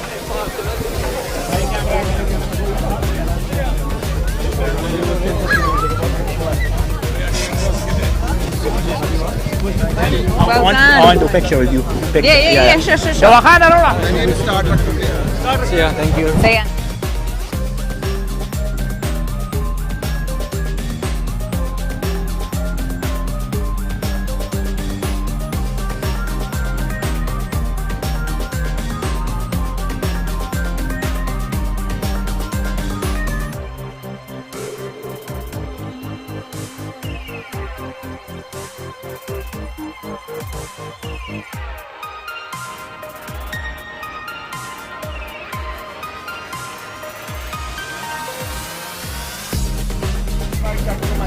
What an incredible tournament it has been for Sri Lanka. You've been as close as you can get witnessing the whole thing. Talk us through how it's been for you guys. Yeah, I think really good tournament, especially young cricketers, both the countries, because they are very willing to play their potentials, and I feel this is the platform they can show their how talentful they are in, especially in a T20 tournament and white ball cricket. Throughout the tournament, they are playing really well, especially bowlers. They do really good job, because all the teams are getting 120, 130, something like that kind of score. But I feel next year they will organize more better surplus. Might be all the fans are waiting for maybe 150, 180 runs, big sixes. I think might be this year, yes, after season. But next year, I hope everyone want to see more sixes. Everyone would love to see more sixes, right? Absolutely. That's what makes T20 so exciting. And the other really special thing that we notice is superstars and young upcoming players walking hand in hand, discussing tactics, learning from one another. That's kind of the special thing about this league, isn't it? Yeah, definitely. I think most of the experienced players, especially in the, each team, they are playing two national players. They can share all the experience when they got international cricket and franchise cricket. When the cricket's going forward, we have to share our experience, what we gain in our playing days. That's the most important thing. I think this is the way we can share our experience, all the young cricketers, whoever want to play that competitive cricket in future. I think this is the good platform, and we also happy to share our experience, especially in Sri Lankan team. I mentor with them and sharing my experience. So successful, and I hope all the other team as well, they are really keen to share their experience, especially Pakistan. We know that Kamran Akmal and Umar Amir, they are most experienced players in white ball cricket. This is a good opportunity. All the young cricketers just come and ask what they want to know especially in the white ball cricket. And I mentioned it before, we also saw young kids, some of them only this high, after seeing some wonderful overs out here, practicing their bowling and shadow batting with their friends, and that's pretty cool to see, isn't it? Inspiring the next generation. Yeah, definitely. I think we have to do that, because the next generation, they have to keep forward in cricket.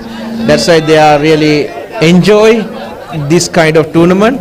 I hope all the organizers and they have to do again next year better than this, and most of the people have to come here and see each match. Well, 6 teams this year, looking to expand. Can we look forward to seeing you back here next year? Yeah, I think I'm so happy to share my experience. I'm not playing anymore, but as a coach or as a mentor, I just never mind. I just want to share my experience, all the young cricketers. Well, thank you to you, and well done to your team. An incredible effort, back-to-back champions, possibly coming back for another one next year. We'll see you then. Yeah, I hope, and 3 in a row is not better than that. Sure is. Thank you for your time. Well, that's it. It's a wrap from me. I'd like to invite my co-host Sahas in to take over here. If this is the last time I get to chat to you, thank you everyone for being here for the ACL 2022. It's been a wonderful tournament, started 6 days ago, and it finished with Sri Lanka on top, taking the win over Pakistan. They're back-to-back champions. Will they go 3 in a row next year? Who knows? Sahas, come on in. It's over to you. Thank you very much, Samantha, for being wonderful throughout. It's time now to give away some awards. The Appreciation Awards. I request the presence of Mr. Harry. Mr. Harry, you'll be giving away some wonderful awards. We'll start with the men who were wearing red, ensuring that everything goes according to the times that it required to. It's a thankless job, but they were brilliant at it, and we will ensure that it's no longer a thankless job. The umpires, without whom the tournament wouldn't have been possible. We start with Ahil. Thank you very much, Ahil. A huge round of applause. It's not easy to concentrate for every single ball and get it right every single time, but there it was with Ahil and Co. Ahil, please accept the award. Mr. Vivek Kumar, you're up next.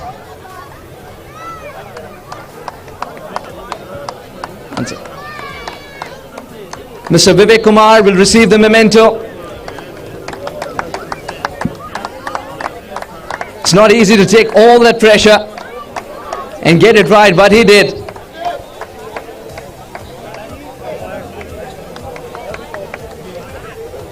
Last but definitely not the least, Mr. Sahan Veerasekara.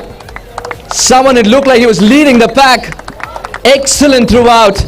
The crunch moments, the dull moments, the concentration level, that never changed. He's seen both ends of the spectrum, and you can only do this to the level that he does if you are in love with the game throughout. Thank you very much, Sahan Veerasekara.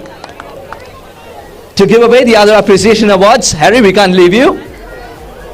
First of all, this appreciation award goes to someone who's been working really, really hard. He's like a swan. He's paddling really hard, but it makes it feel that everything is going smooth. That is Paddy. Paddy, where are you? And the adjective he uses, the youngest ever. Paddy is a backbone of ACL. There you go. Heard it from the man himself, the backbone of ACL. Thank you very much for every ounce of support, and may it long continue this way.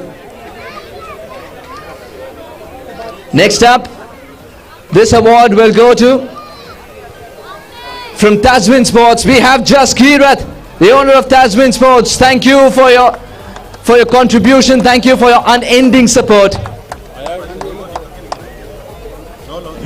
And of course, Sunny Paji will join in as well. Thank you very much to these two gentlemen. Taswin Sports, Sunny Paji and Jaskirat Paji.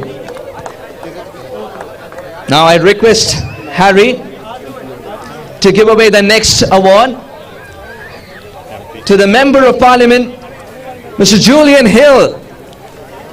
Thank you for extending your support, Mr. Julian Hill. And I'm very sure this memento will sit right on top of your trophy cabinet. Thank you, Mr. Julian Hill. And last but definitely not the least, from Exclusive Migration, Harry Sandhu, and he'll receive it from Bunny.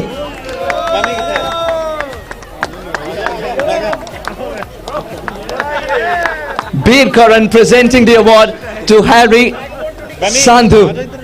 And in fact, everybody presenting it. There you see in one frame why this tournament was possible. And the big one. No, one thing. Next up, can we have someone from Set Sports? Who better than Sachin himself? Sachin, the broadcast partner of this magnificent league. The Aussie Cricket League T20 in the year 2022.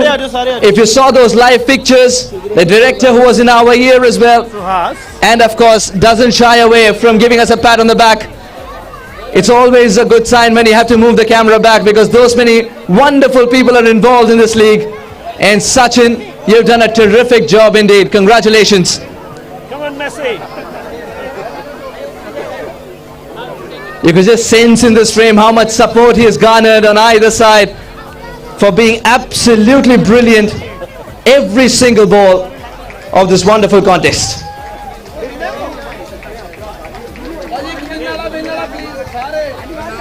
Oh my God.